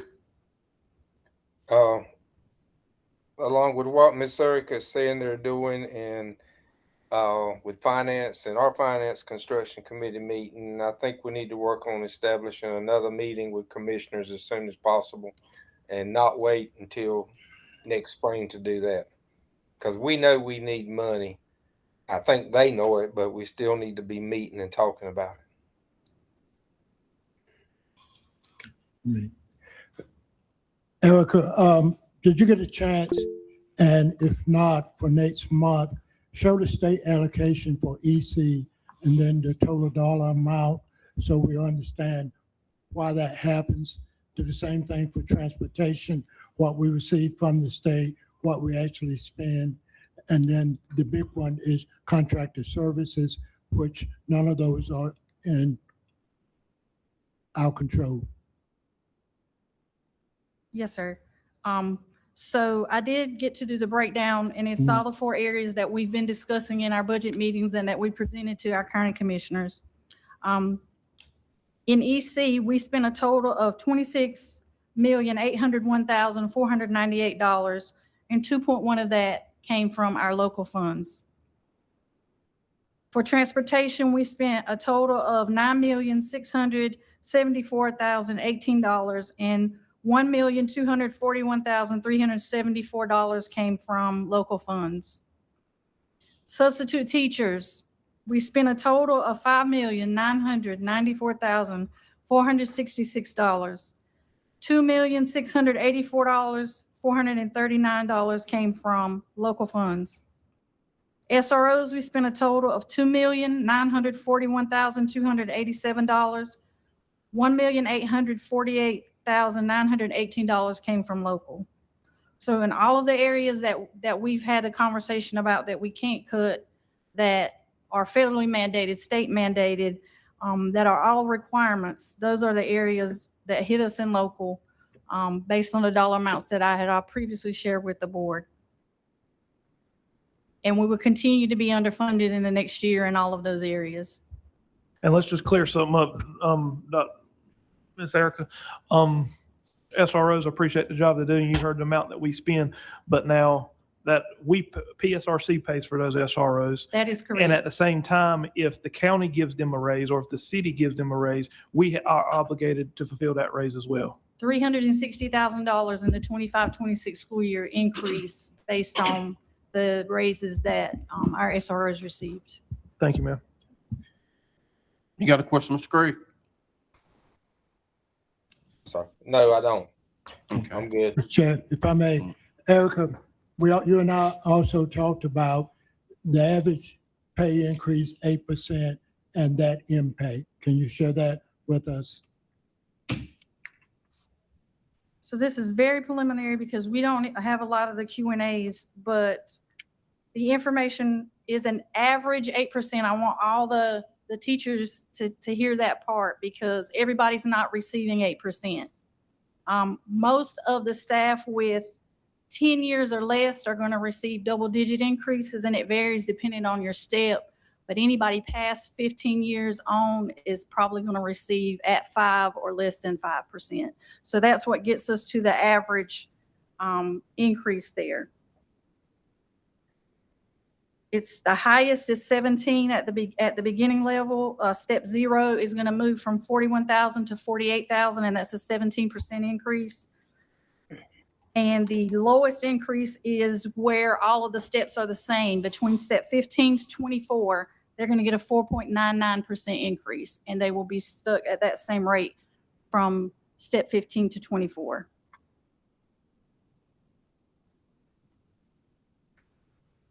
So the total impact to non-state funds is close to $2.3 million, $2,298,210. That's for all of our non-state funds. That includes the 3% raise for non-certified employees, classified employees. The various bonuses, there's 2 different types of bonuses. Teachers who have 15 years or less experience will receive $500. Teachers that have 16 or higher will receive $1,000. Everyone else, if they make less than $65,000, they will receive a $1,750 bonus. If they make more than $65,000, they will receive a $1,000 bonus. Hospital insurance went up 5%. It went from $8,500 a person to $8,925 a person. The retirement matching rate went up from 24.67% to 26.10%. Factoring in all of those changes, at this point, that will hit all of our other budgets to around $2.3 million that we haven't accounted for yet. We're hoping the Q&A comes out and gives us some additional information on the bonus. The state may cover the child nutrition costs, so the child nutrition department would only have to pick up the raises and the benefit increases. We're still waiting for confirmation on that, but at this point, all those other funds add up to about $2.3 million.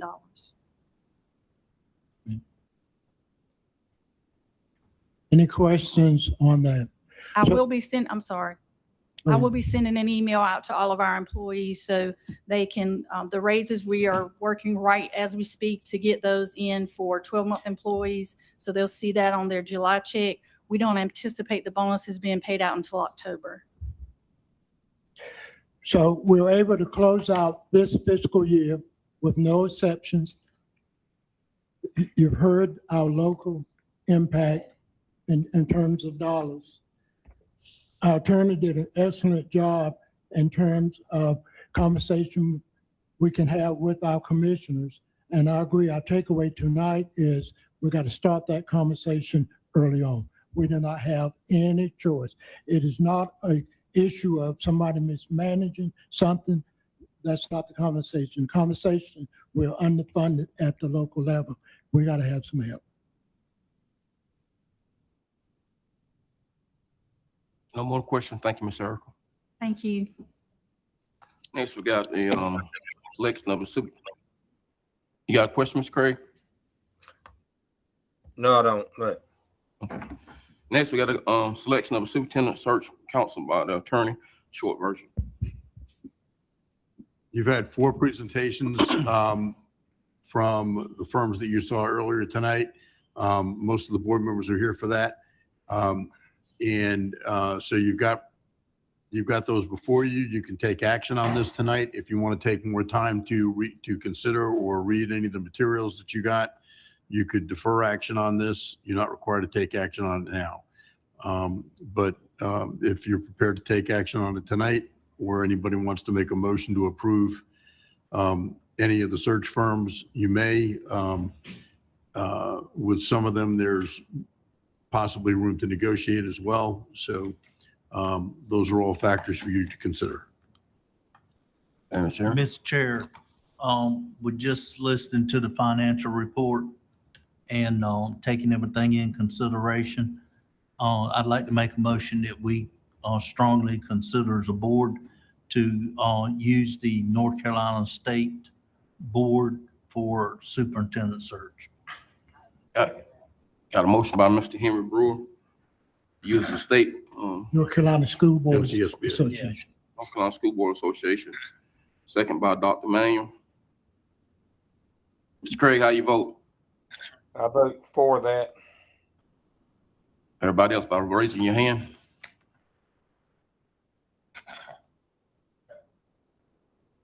Dr. Walker has a question.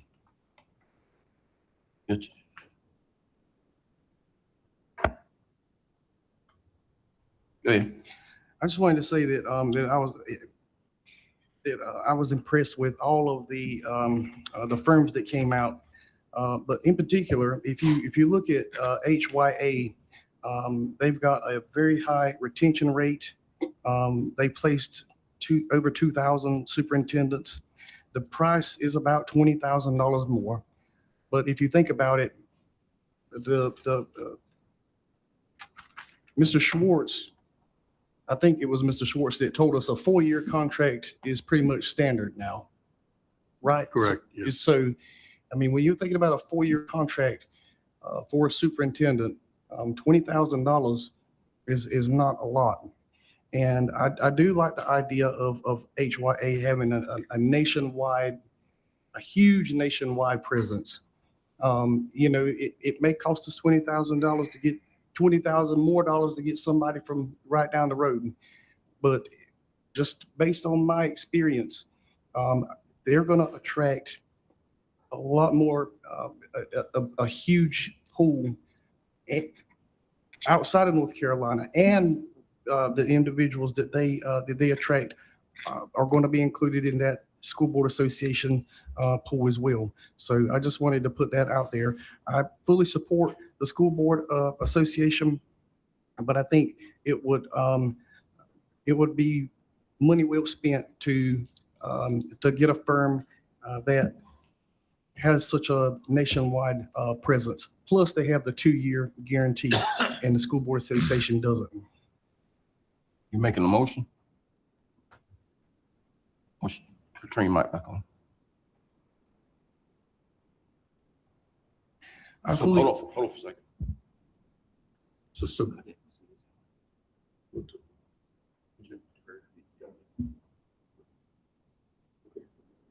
We didn't vote. So this is a substitute motion. Sure. What is it? Go ahead. I'll make a substitute motion that we consider HYA. Somebody gonna second it? I had a feeling it wouldn't pass, but I just wanted to put it out there.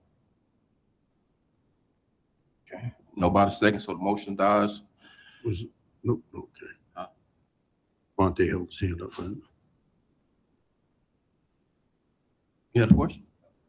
Okay. Motion dies for lack of a second. So we're gonna vote on here. Mr. Craig, how you vote?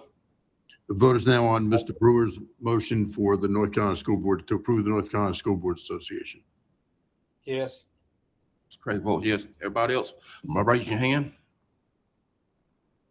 School Board Association. To be the one running. So it's 11-0. Votes 11-0, motion passed. Who has the closed session minutes thing? Who you get the closed session minutes?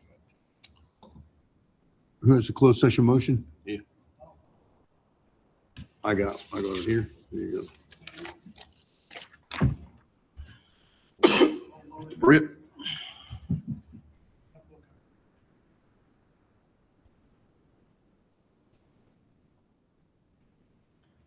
I move that the board enter into closed session for the following purposes: to consider confidential personnel matters as provided in North Carolina General Statutes 143-318.11A1 and A6 and 115C-319, and to consult with the Board of Education's attorney to preserve the attorney-client privilege and to discuss the following pending litigation: Amber Dunn individually and as a parent and natural guardian of AD and BH minors, AD and BH versus Public Schools of Robeson County. Jessica Elizabeth Kemp versus the Board of Education, Public Schools of Robeson County, 25CV005984-770. Kathy Reeves and Frederick L. McCollum versus Maxton Police Department versus in the Public Schools of Robeson County. 7-26CV0014-FL, Jonathan Dow versus the Board of Education, Public Schools of Robeson County. 26-CV00763-770, James Earl Carthen II versus Joyce Brown. 26CV002520-770, as provided in North Carolina General Statutes 143-318.11A and 3, and to consider confidential student matters as provided in North Carolina General Statutes 143-318.11A1 and 115C-402 and 28 U.S. Code 1232G, pursuant to North Carolina General Statutes 143-318.11A1, and to consider closed session minutes that are confidential pursuant to North Carolina General Statute 143-318.10E, and student test data that is confidential pursuant to North Carolina General Statutes 115C-129C, L, C3, and C4, and 115C-81.5B4 and 16 NCAC 6D03110P and Q. I need a second. Got a motion by Mr. Britt, second by Mr. Leach. All in favor of closed session? I say aye. Mr. Craig? There you go. Thank you.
issues? Oh, I'm sorry. I'm at motion to come out of closed session. Mr. Vontae, made a motion, second by Mr. Bradley. All in favor, saying aye. 10-0. You want to do yours first? You want to do yours first? Okay. Need a motion for personnel. A motion to approve personnel by Mr. Bradley, second by Mr. Leach. All in favor by saying aye. 10-0. Motion approved. We ain't do closed session minutes. We're gonna do it next meeting or Decided to defer action on the minutes. anything else? For our position that we're gonna be the finance and all that, me and Mr. Bradley get together next week and you'll get an email of where you're gonna be at. Need a motion to close. Adjourn. If I may, you're probably going to have to schedule a special meeting to deal with the superintendent search now that you've selected a search consultant. So that'll be, just put that on your radar. That's going to be coming up. You just adjourn Okay. this one. Why don't you just recess this one and come back in a week? So, y'all want to do I that? don't know what their schedule is, so. Rather than come, put it off for 2 weeks, we just say, hey, come back next week and be through with it. All right, motion to adjourn. Who made the motion? Mr. Leach made a motion to adjourn. Mr. Bradley second. All in favor? All right, let's go.